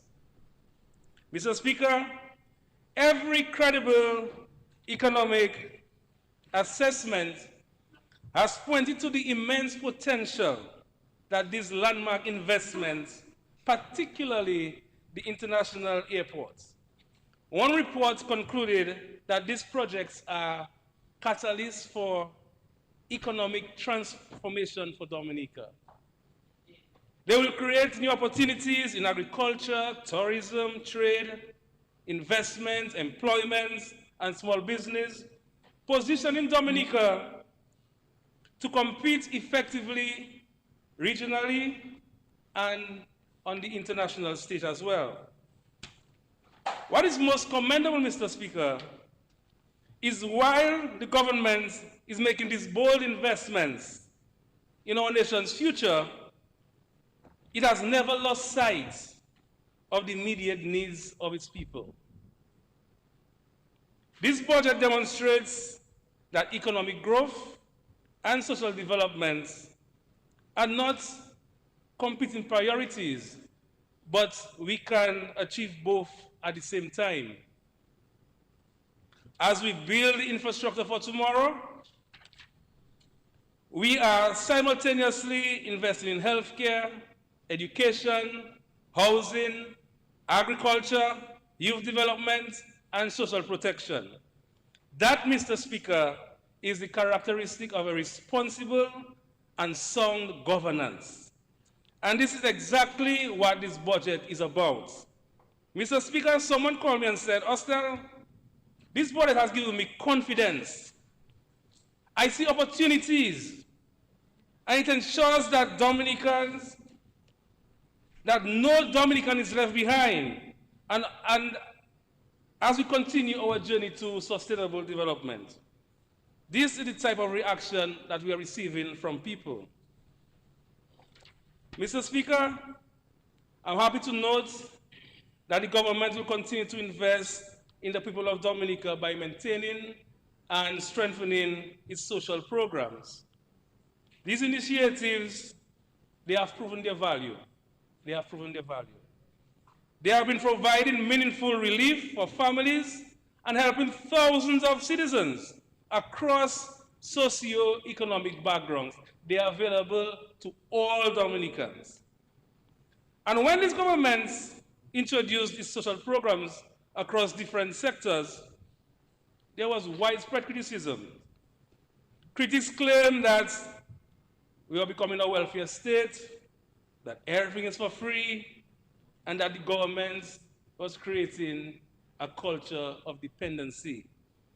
And the criticisms, Mr. Speaker, they went on and on and on. But what many failed to recognize was that these initiatives were part of a deliberate strategy to ease the financial burden on families and individuals and to reduce poverty. By reducing the cost of essential services and providing targeted support, the government was allowing citizens to keep more of their hard-earned monies in their pockets, improve the quality of life, and invest more in their families and into their future. Just imagine for a moment, Mr. Speaker, a family from Pidisufria with 2 children attending Dominica State College. Before the government introduced its tuition-free policy, that family would have had to spend well over $1,000 per semester per child just for tuition. On top of that, the daily cost of transportation from Pidisufria to Roseau and back could easily run between $25 and $30 for both students. Today, Mr. Speaker, the transportation grant that we provide to college students has assisted parents in meeting that obligation. The result is simple. Families are saving thousands of dollars every year. That money can be used to purchase groceries, pay utility bills, improve their homes, support their children, and meet other essential expenses. It was never about creating dependency. It was and continues to be about providing meaningful relief to families. Mr. Speaker, no one is denying that families everywhere are feeling the effects of high prices of food, fuel, housing, and essential goods and services. But in the same token, no one can deny that this government has provided policies and programs to cushion the impact. And Mr. Speaker, that is not something that we have started now. This thing started years ago, Mr. Speaker. For example, the free textbooks and free uniforms started in the early 2000s. The Yes Speaker program, 2009. The NEP started in 2013. The non-contributory social pension, better known as the over 70 and over, started in 2016. And the list goes on and on, Mr. Speaker. All programs get at providing relief to our citizens, Mr. Speaker. Mr. Speaker, I commend the government on the proposed establishment of a National Disability Affairs Unit. Too often, person disabilities have been viewed and defined by their limitations rather than their abilities. The reality is, many of them, Mr. Speaker, are highly capable, talented, and productive individuals who, when provided the right support and opportunities, make invaluable contributions to our society. Mr. Speaker, in the office of the Prime Minister, we have a colleague, Mr. Lowick Charles, who is visually impaired. Yet, Lowick performs the same level of professionalism and dedication as any other staff, Mr. Speaker. Mr. Speaker, he uses the computer, he sends emails, he travels overseas for work, more than me. He communicates on WhatsApp. Mr. Speaker, he posts on WhatsApp status. Everything, Mr. Speaker. Mr. Speaker, this is a powerful reminder that disability does not equate to inability. What people with disability need is not pity. They need opportunity, accessibility, and an environment that empowers them to reach their full potential. Mr. Speaker, what we have done in the office, Mr. Speaker, is that we have created a community for Lowick. And when he first came in, we introduced him to everyone in the financial center, from security, the police officers, everybody. And each of us support him, so right now he has a community. And Mr. Speaker, when I entered the office yesterday, they were in one conversation and he had his phone, and he said, Mr. Lockhart, come and look at this. And when he showed me the picture, I said, hey. But I'll not say more because, I cannot talk to my business outside. But Mr. Speaker, yeah. I said, Lowick, yeah, man, it's looking good. Mr. Speaker, the establishment of a National Disability Affairs Unit is therefore a significant step towards building a more inclusive Dominica, where every citizen, regardless of their physical ability, has the opportunity to contribute, succeed, and live with dignity. And I wholly congratulate the government for this progressive initiative. and congratulations to the Dominican Association of Persons with Disabilities. Mr. Speaker, the National Employment Program, NEP, continues to be one of government's most important initiatives, creating employment opportunities and allowing thousands of Dominicans to earn income. Mr. Speaker, I believe in that saying, you never forget where you came from. And I proudly acknowledge that I too was engaged under the NEP. And because of that, I always appreciate the NEP. I show my appreciation, I promote the program, and I support the program. The NEP provides placements across both the public and private sectors, offering opportunities at various levels and across different fields. However, I personally believe that the greatest impact is among the community workers. Why? Because these are predominantly individuals who, under normal circumstances, would never access stable or full-time employment. Through the NEP, they are given the opportunity to work, the security of full-time monthly income, and the pride of earning a government paycheck. A government paycheck. Mr. Speaker, in the Castlebrooks constituency alone, the government pays $485.71 every month in NEP salaries. Boy, that's a lot of money. $250,485.71, empowering families, allowing them to be consumers of goods and services, and making meaningful contribution to society. This amounts to over $3 million a year. And to be specific, it's $3,005,828.52 circulating directly in the constituency. And according to the member of Granby, this is real money in the hands of real people. In Castlebrooks alone. Castlebrooks alone. Castlebrooks alone. Mr. Speaker, this helped families to buy groceries, pay utilities, support their children, improve their homes, and stimulate the economic activities in our villages. This is the true impact of the NEP. Mr. Speaker, the support provided to the NEP extends beyond individuals. The human resource grant component offered to private sector businesses is another practical way in which government supports economic growth. When a business receives an NEP employee, the government assumes the cost of his salary, reducing the financial burden on the employer while helping businesses expand their workforce. It is therefore very encouraging to see the reintroduction of the employment tax rebate for the next 2 years.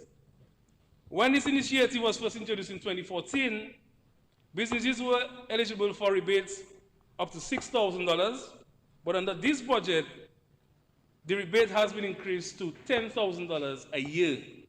Mr. Speaker, this is a clear and deliberate incentive for businesses to employ more people. And the government is sending a straightforward message to the private sector: hire more people, create more jobs, and we will reward you for doing so through meaningful tax relief. This government understands that job creation is not achieved alone. It requires practical policies, partnership with the private sector, and incentives that encourage businesses to invest in people. And that's exactly what this budget is about. Mr. Speaker, when the Minister of Finance, in grand style, announced the new 10% flat income tax rate, I thought of my many friends and associates who, we have spoken over time about income tax reform and so on. And they have been hearing the Prime Minister saying repeatedly that he does not like income tax. Mr. Speaker, This is a red letter day for the working people of Dominica. This relief could not come at a better time. Mr. Speaker, this is the largest personal income tax reduction in the country in history. This is real tax relief. This is meaningful support for working families. And that is why I wholeheartedly support this measure. Mr. Speaker, I particularly want to encourage the young people of the Castlereagh constituency to take full advantage of the community mentorship program. This initiative is an opportunity to learn directly from experienced professionals, skilled tradesmen, entrepreneurs, farmers, and other individuals who have spent years mastering their craft. The world is changing rapidly, and qualifications alone is not enough. More and more employees are looking for practical skills, discipline, problem-solving abilities, and a willingness to learn. This program provides exactly that. To the young people of Castlereagh, Good Hope, Sandsworth, Pidisoo, Freer, and all the communities, I say this to you: embrace this opportunity. Learn a trade, develop a skill, seek out a mentor, ask questions, and prepare yourselves for the opportunities that will emerge with the international airport, the cable car project, the marina, and all the other transformational investments taking place across our country. Mr. Speaker, preparation, that is the key to success. Preparation.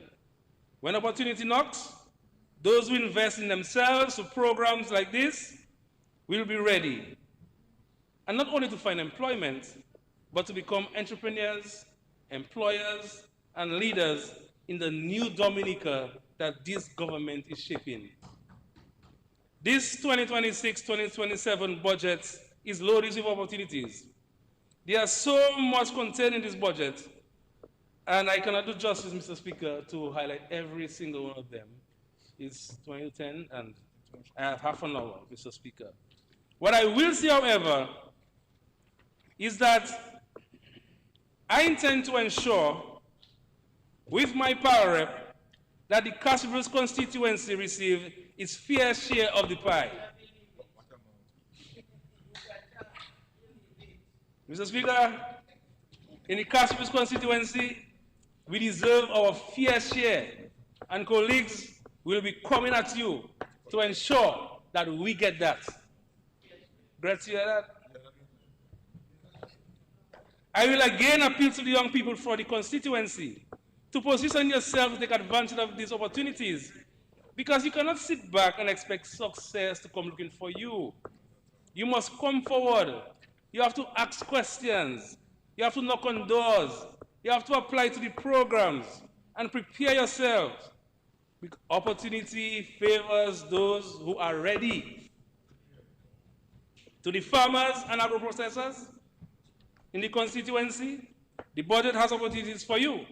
The crop insurance will be fully paid by the government as a direct benefit to the farmers.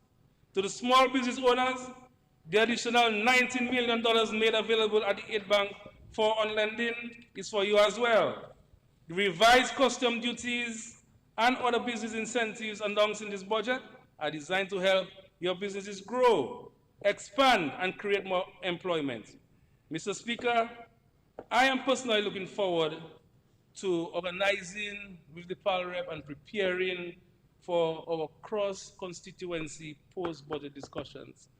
Because I firmly believe that every community, every family, every household, every individual should understand what this budget means to them.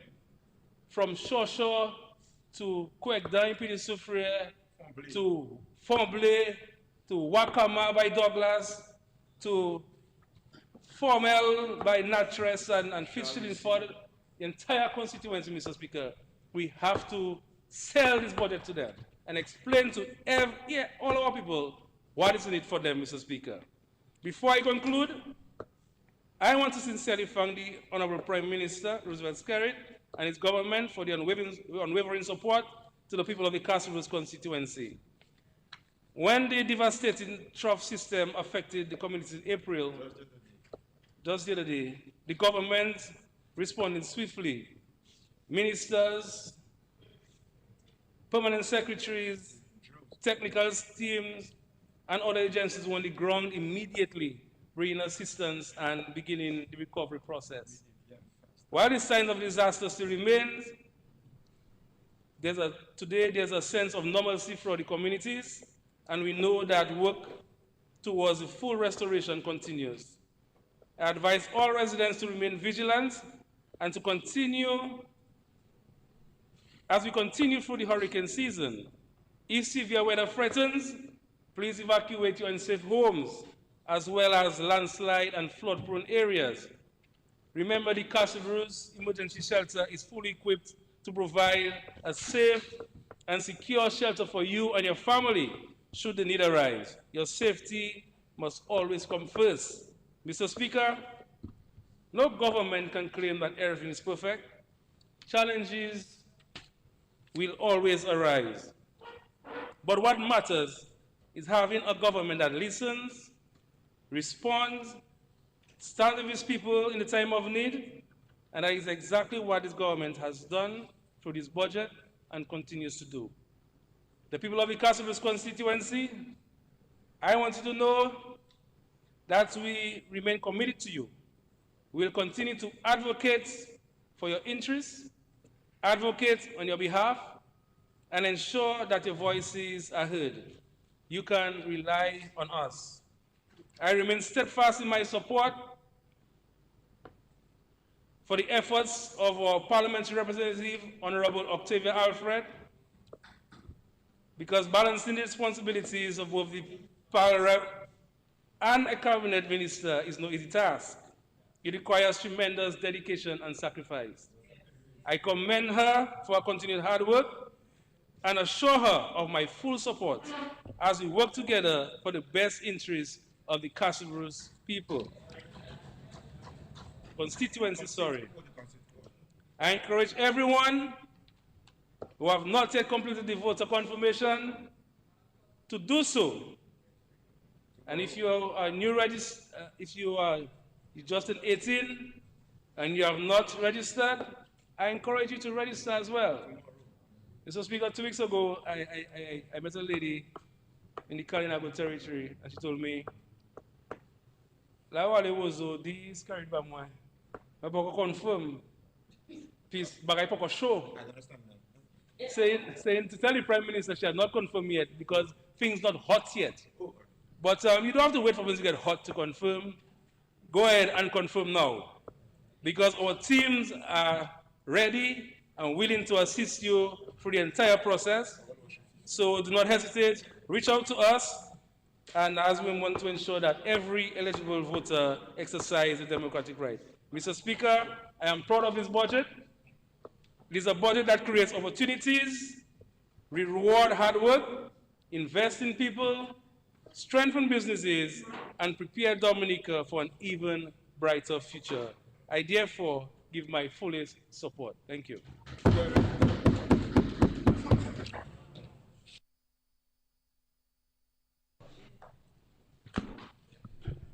Yes, Senator Honorable George, you may proceed. You are recognized. Thank you very much, Mr. Speaker. Good evening to you and good evening to my colleagues and listeners, both home and abroad. The night is young, Mr. Speaker. So I'm taking the opportunity to express my support, my full support to the budget as presented by the Minister for Finance. And I believe that this budget was a very practical, people-centered budget, Mr. Speaker, because we understand and appreciate all the external shocks that are happening in the world. And what this budget does is that it puts measures into place that will cushion our citizens against all these external shocks, Mr. Speaker. So I want to commend the Minister for his presentation.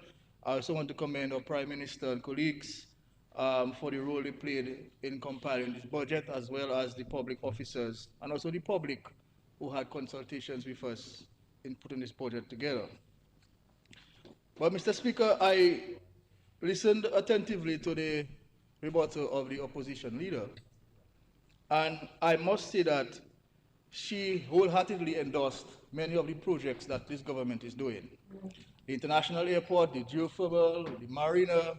A matter of fact, she mentioned these projects many times in her presentation, Mr. Speaker, and I suspect that the opposition is on board with the vision of the government in terms of using these projects as a way of empowering and creating opportunities for people. So I'm very happy for this, getting the endorsement from the opposition side in terms of the projects and initiatives that we are doing as a government. But Mr. Speaker, I believe that the opposition can do a little better. I listened to her and I heard no suggestion or recommendation as to, in light of the shocks that we're experiencing, what can a government do to mitigate the shocks? There was no proposal coming from the opposition side as to what we can do as a small island state, being faced with all these difficult times. What is a suggestion and what do you think we can do as a country to go through these difficult times? An impression we get from the opposition leader is that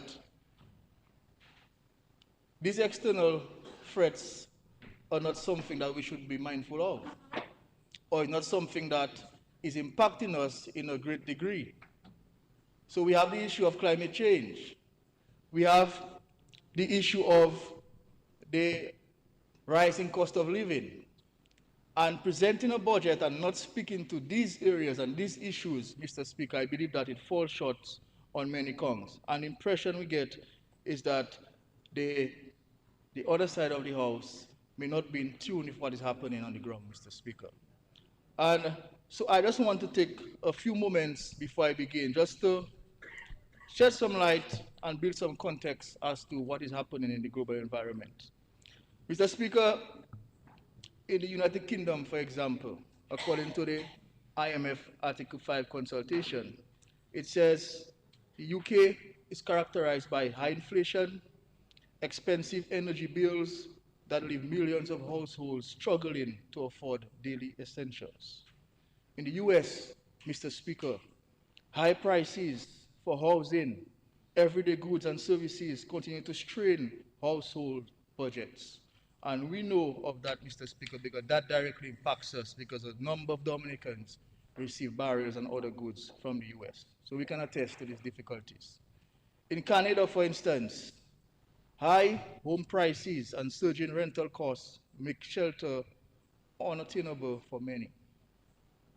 The ECCU, Mr. Speaker, Dominica, St. Lucia, Grenada, Antigua, St. Vincent,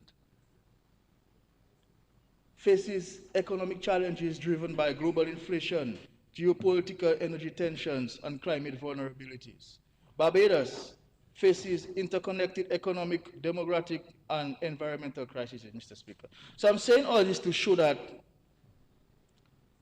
all these countries globally, Mr. Speaker, and I could go on with the list, all these countries share same or similar issues. And at the core of that is the rise in the cost of living, Mr. Speaker. And that is why I believe that any budget delivered in 2026 have to address the issue of the rising cost of living. And that is why I believe that this budget delivered by the Minister of Finance is so very important and relevant and practical for the times that we're living in, Mr. Speaker. So, the issue of cost of living. And just to be clear, cost of living is not an issue that was created by any action of the government. And many times we hear Dominicans say that, it's because of the action or inaction of the government. That is why we have so much inflation and the cost of living is so high. But obviously that is not the case, Mr. Speaker. And we know that the high prices originated from, following the COVID-19 pandemic. Then we had the war between the Palestine and Israel. And then we had the war with the US and Iran, and all these things exacerbated the crisis we have in terms of the cost of living. So these things continue to impact our ability to purchase goods and services. And of course, as a government, we have to ensure that we can put things in place to cushion our citizens against these type of measures. So we have implemented a number of measures, and I must say first and foremost that our social programs is one of the ways which we can cushion against the rise in prices. And many times people believe that our social programs is something that we just do maybe to get votes or to become popular. But if you look at it carefully, Mr. Speaker, you would understand and appreciate that when you implement a social program, when you help a family with housing, or you help a family to purchase school supplies for the child, or you help a family in meeting medical expenses, all these things can impact the quality of life of the family. And indirectly, what you're really doing, Mr. Speaker, is that you're reducing the burden or the cost of living on that family.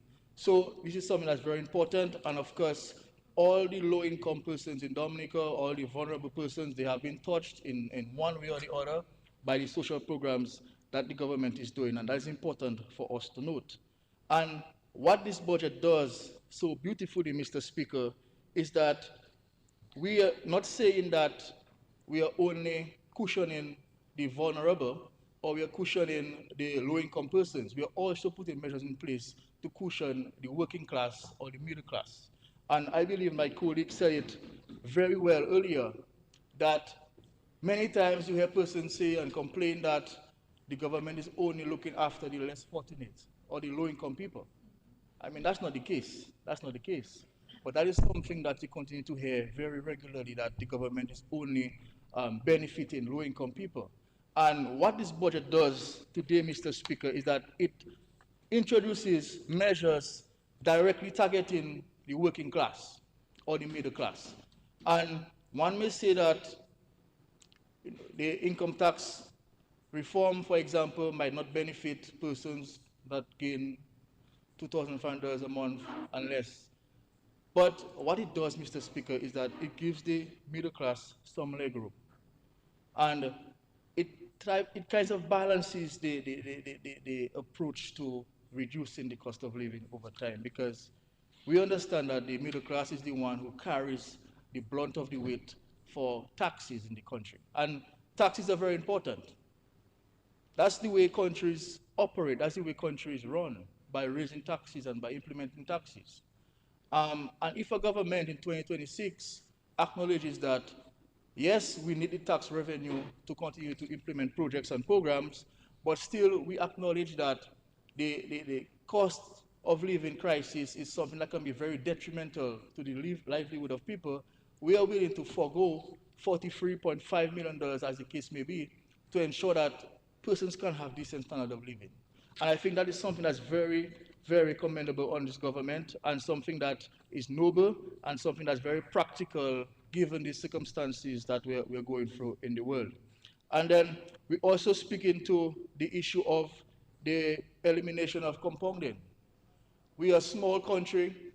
We are very dependent on imports. We don't have the capacity to produce all what we need to survive. So there's a large import bill. And many times you hear young people crying, saying that the custom fees is too expensive and it's prohibiting them from importing what they want to import. And through this budget, we bring in this thing saying that, yes, we acknowledge that that is a problem, and we are trying to fix it. And we're fixing it by ensuring that we can reduce the amount of custom duties that you pay at the customs. And I think that's a measure that can impact not just the working class or the high-income persons, but it's a measure that can impact every single Dominican because of the volume of imports that this country continues to do. And of course, Mr. Speaker, the budget also mentioned, it also speaks to the extension of the VAT concessions. And we have to understand that, especially the low-income people, majority of their income is spent on purchasing everyday items, the rice and the flours and the sugars and the cereals.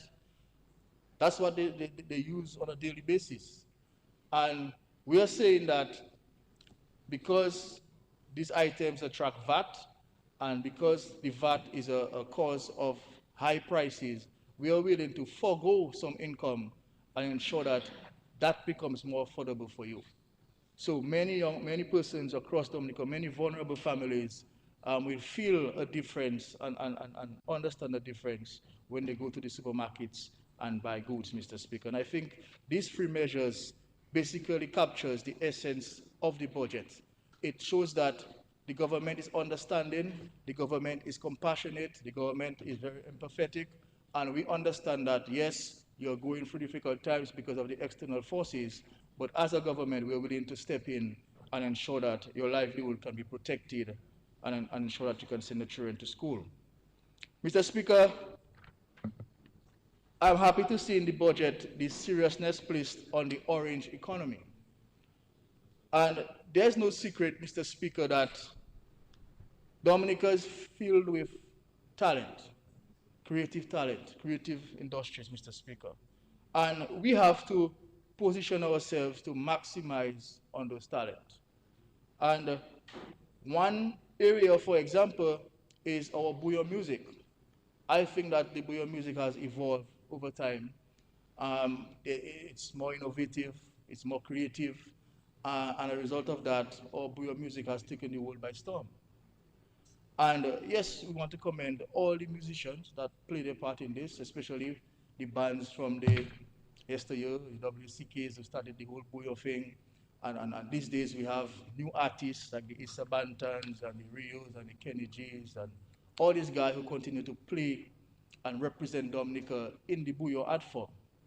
And what we're saying in this budget is that because of the impact of Buyo and because of the tremendous potential that the Buyo music has in the international community, we want to ensure that we can protect the livelihood of the Buyo artists and the cultural practitioners. Because what you don't want, Mr. Speaker, is a situation where an artist or a practitioner have a very good season or 2 seasons or a very good carnival and independence, and after that, nothing happens and livelihood is lost.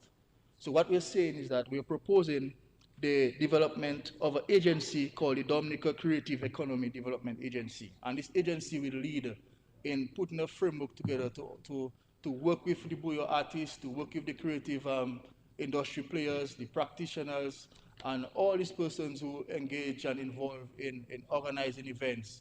Work with these people to ensure that their rights are protected. They can understand issues such as taxation, issues such as removing barriers to their trade, understanding issues of copyrights and royalties and ownership of bits, and all these things, Mr. Speaker, play a vital role in ensuring that the industry continues to thrive. And with this measure in this budget today, Mr. Speaker, their rights and their privileges will be protected and that they can better able to exercise and market the trade. Also, Mr. Speaker, in the budget, we made it clear of our intention to implement initiatives to increase our population. And that has been a real issue for us in Dominica for a very long time. And basic economic theory will propose that if you want to increase or if you want to grow your economy, if you want to increase your output and production, there are a number of ways you can do that. One of which is to increase your productivity, efficiency, and innovation. But also, another way is by increasing your population. Because when you increase your population, you have greater demand, more consumption of goods and services, Mr. Speaker. And that is what you want to ensure that there's a multiplier effect in the economy. And by increasing your population, increasing your demand and supply, you can achieve a greater growth. So we're taking this very serious. The government has indicated its intention or its goal to increase our population to 100,000 by 2040. And I think this was well articulated in the budget, Mr. Speaker, and this will be done or spearheaded by establishing a national population renewal and global Dominican engagement program.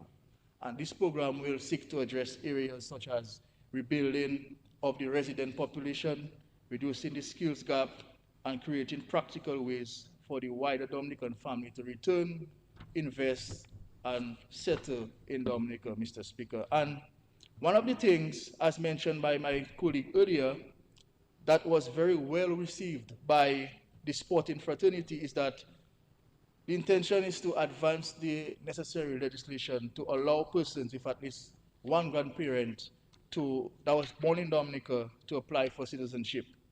And this has been advocated for many years through the associations, for athletes, for clubs and groups. And the reality is that there are descendants of Dominicans out there in the UK, in Canada, in the US, in France, that have tremendous talent. Unfortunately, they are not able to make it on their national team, but they have tremendous talent. And they would run at any opportunity to represent Dominica. And through that measure, what we're saying is that we are putting legislation in place to ensure that these players are now eligible to play for Dominica and become citizens, Mr. Speaker. And for me personally, this is very important because one of the things we need to do is to strengthen our national teams. Our national team has been performing very well, I must say, especially football, but we need to find a way to take it to the higher level. We need to find a way to progress further in a CONCACAF, for example. And how do we do that? How do we get to a point where we can qualify for a World Cup, or at least get close to qualifying for a World Cup? The small nations, small islands like Curacao did it by using foreign players with roots in Curacao, and they qualified for the World Cup. So how do we get our teams to that level? We can do that by engaging and facilitating Dominicans overseas, or second generation Dominicans, to return home and represent Dominica, Mr. Speaker. But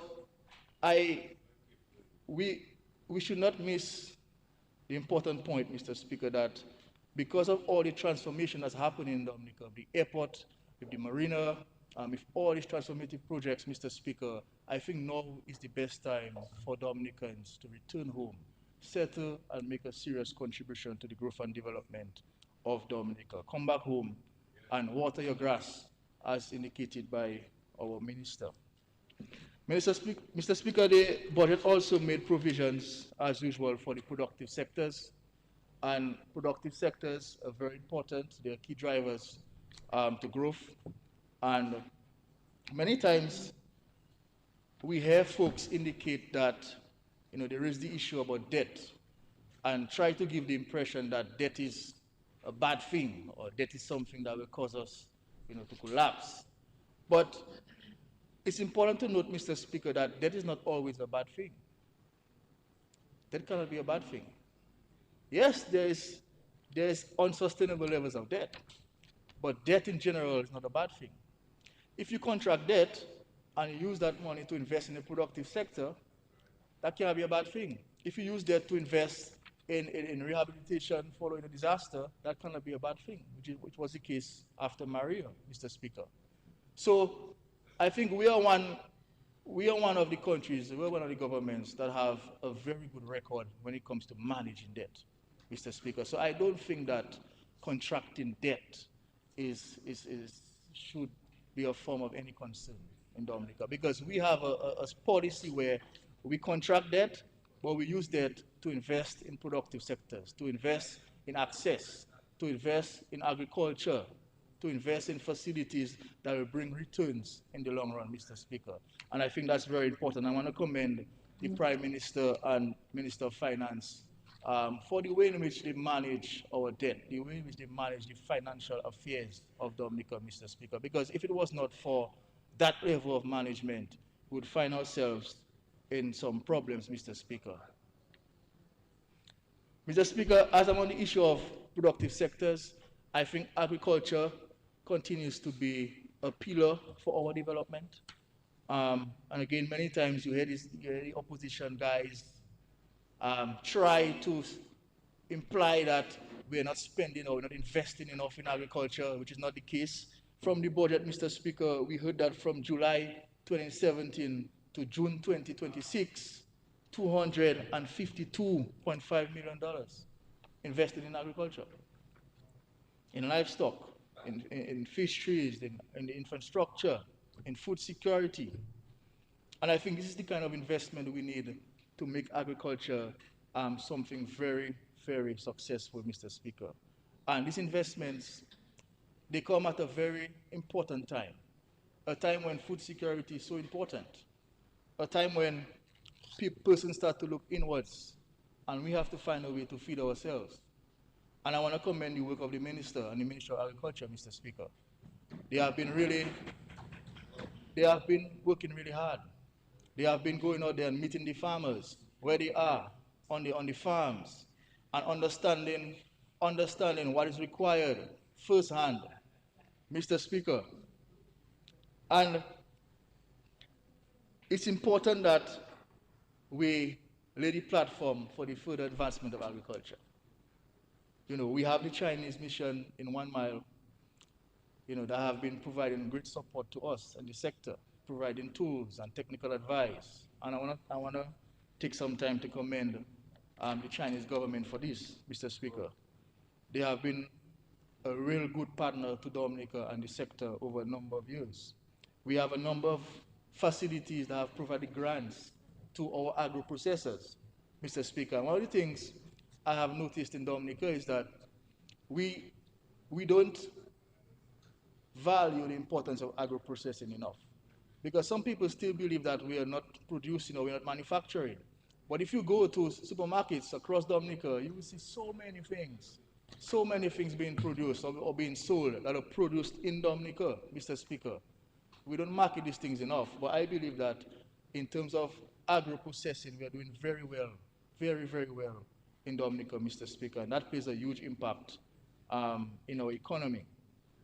And of course, we know of the investment in the abattoir, and again, food security is important. Livestock, being able to feed ourselves, being able to ultimately reduce the import bill. That is one of the functions of the abattoir, Mr. Speaker. We saw investments in the fishing subsector. We've seen a number of boats given to farmers free of charge, to fishermen free of charge. Boats that cost a lot of money, supporting the fishing sector in a huge way, Mr. Speaker. We've seen the signature or the contract signing of the Dunkirk project, which will support directly 520 farmers across Dominica, Mr. Speaker. That is significant for developing agriculture. I'm happy to see that in the budget we have allocations for feeder road development. It's very important. Farmers normally complain that they cannot get to their farms.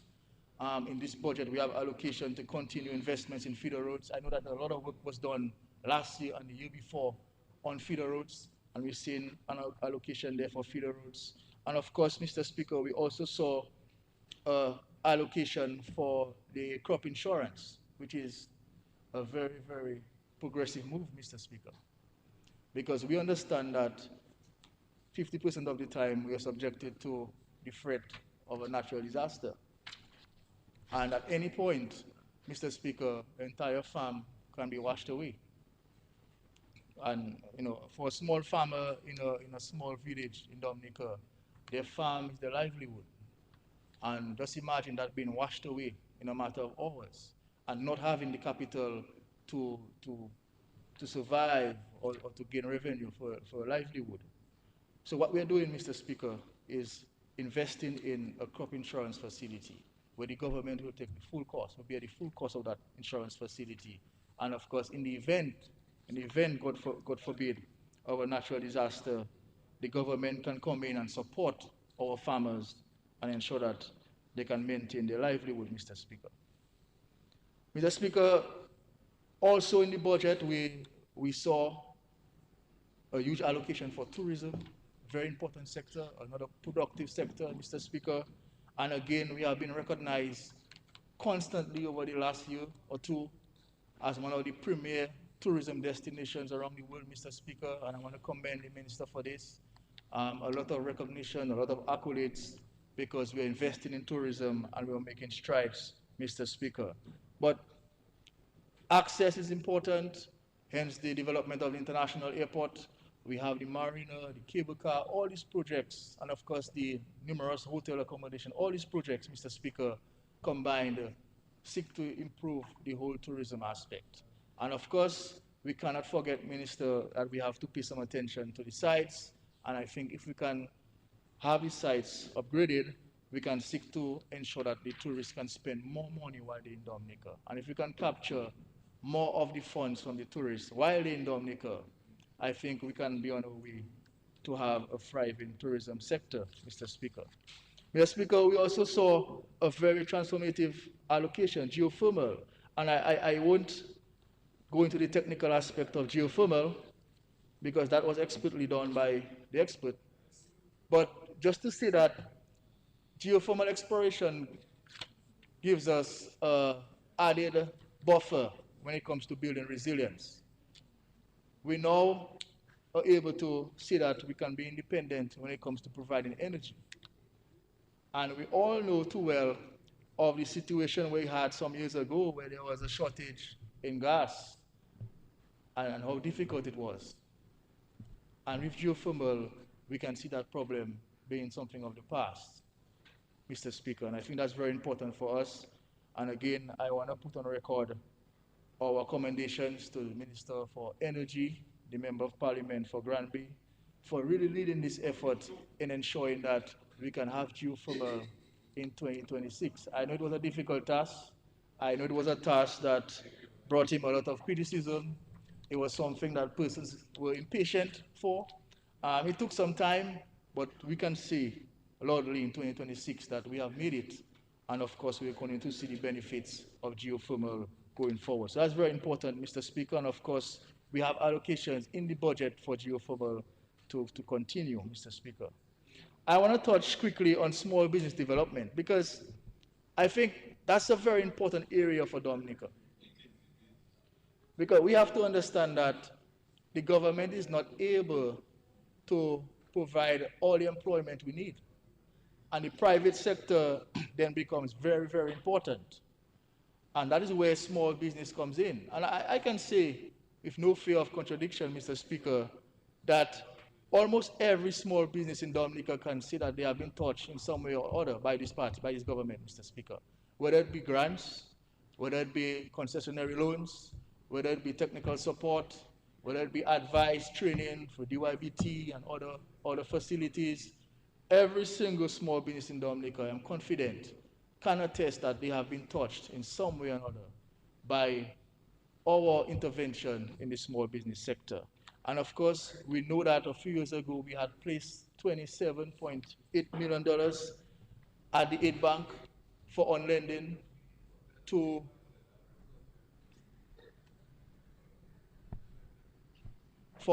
small businesses, where it was reported that this amount was used up. Mr. Speaker, as of March 31st, 554 businesses benefited from this facility, Mr. Speaker. And again, from this budget, we're seeing that the government is committing an additional $19 million to place at the aid bank to ensure that we can on-lend to small businesses, Mr. Speaker. So I just want to say to small businesses that we are creating opportunities for them.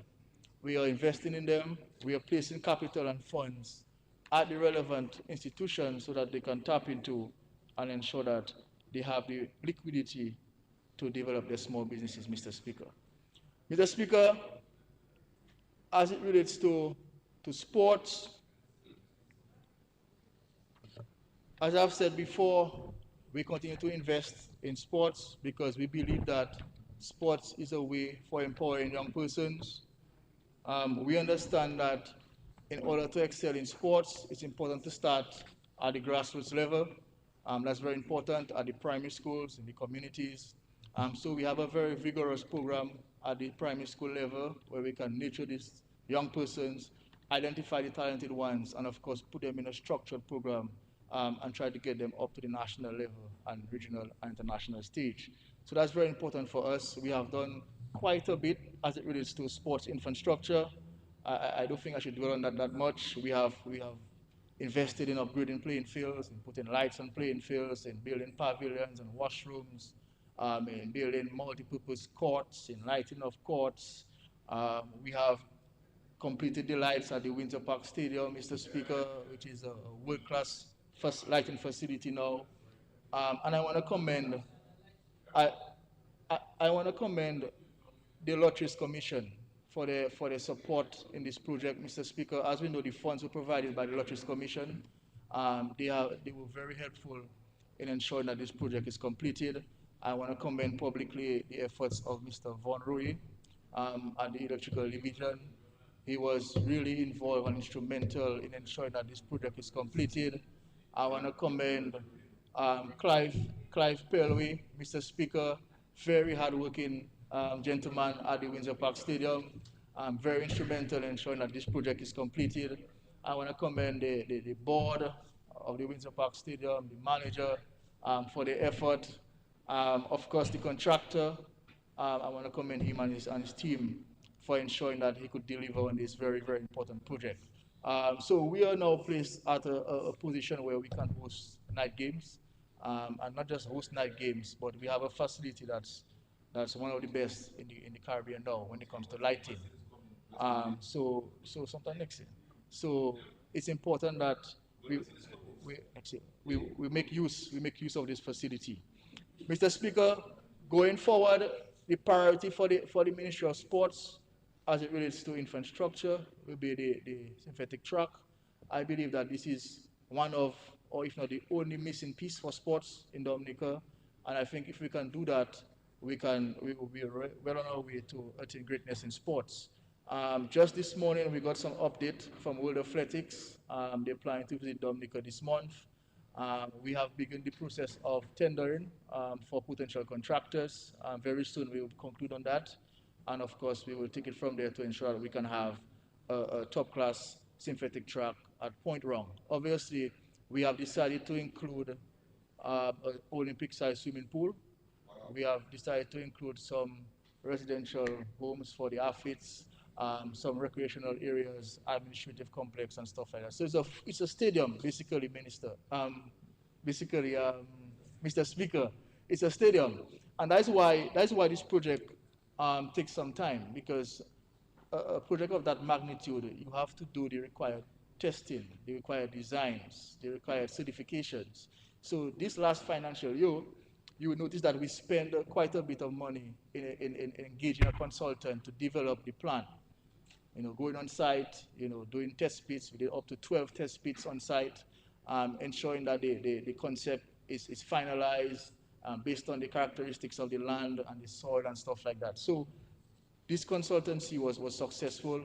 We have a master plan now, which will be the basis for us building this facility at Point Round. And as I said earlier, very soon we will seek to engage contractors, and of course that will coincide with the visit by World Athletics. So I'm very happy for this, Mr. Speaker, and I think that will be the icing on the cake when it comes to sports. Obviously, we continue to recognize our athletes. I think that's very important for motivating our athletes. One of the days where you played sports and you receive no recognition. These days, when you play sports and you excel and you represent Dominica well, we recognize you in a huge way. We give you financial recognition. We give you a piece of Dominica in certain instances. You're promoted to ambassadorships. And of course, we make you feel good, because we need to celebrate our athletes, because they're really representing us well on the international stage, Mr. Speaker. And as I said earlier, Mr. Addison James, our gold medalist from the NACAP competition earlier this year, we will seek to appoint him as a sports ambassador effective September, Mr. Speaker, and we will also give him a monthly allowance to ensure that he can get prepared for future competitions. And of course, Fia Laffer, again, I congratulate her for her gold medal, Danny Luke and Jasmine Schofield. I also want to congratulate and recognize the contributions of Kavem Hodge and Alec Afanas. They are now international players, Mr. Speaker, but they continue to represent us and represent us well at the international level, especially Kavem Hodge. I also want to recognize Arsenio Fontaine, who represented the West Indies under-19 team, Mr. Speaker. And he performed well. And of course, the Dominica under-19 cricket team, they were champions, back-to-back champions in 2024 and 2025, respectively. So, Mr. Speaker, the performances of our athletes and teams continue to boost our country on the world stage, and that in itself represents a huge source of inspiration. And of course, we congratulate them, and of course, their coaches, the support staff, the members of the Dominica Olympic Committee, the various associations, the Sports Council, the Sports Division, all those who play an important role in this, Mr. Speaker. Mr. Speaker, I also want to recognize the efforts by the Youth Development Division, Mr. Speaker. The Youth Development Division continue to play a very important role in developing young persons and young talent in Dominica.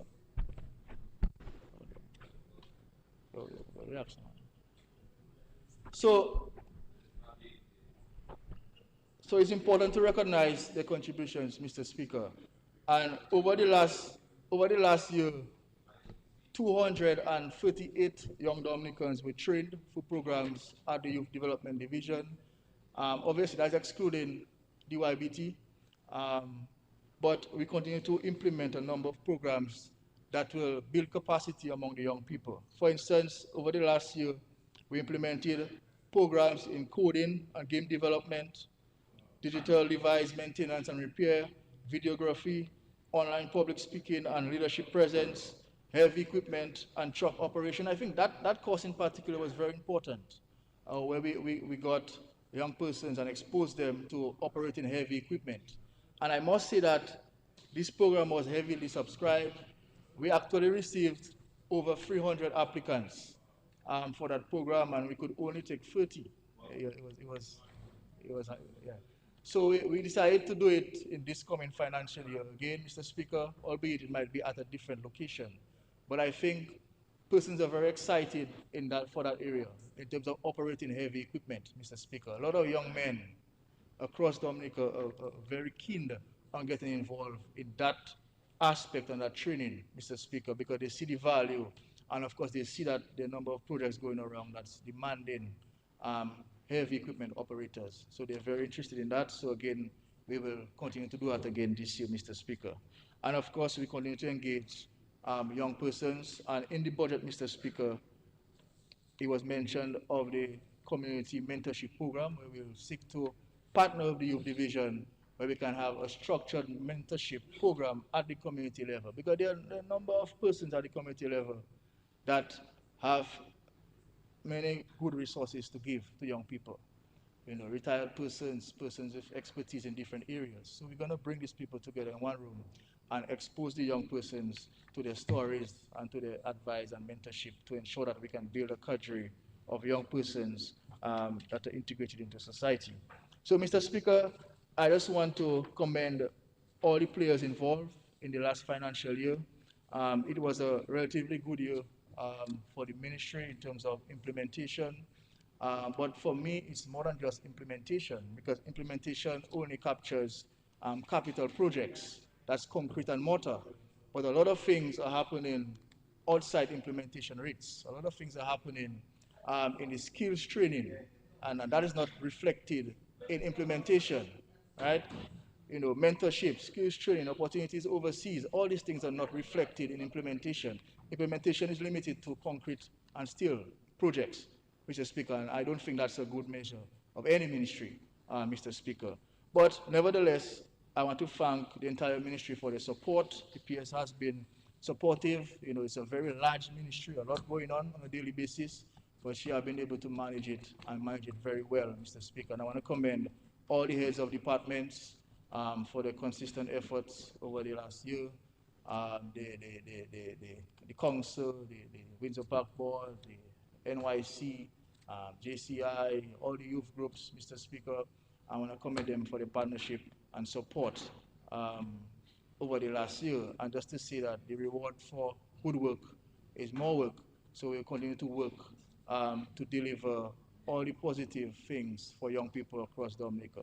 So I just want to say, Mr. Speaker, finally, that this budget is a very practical budget. It's focused on people. It's focused on addressing the key issue of the cost of living measure, which is a problem that's not just in Dominica, but it affects the entire world, Mr. Speaker. And this budget puts measures in place to safeguard the livelihoods and the future of people, and to ensure that they can have more disposable income so that they can address their everyday needs, Mr. Speaker. So it's very relevant, and I fully support this budget, Mr. Speaker. Thank you very much.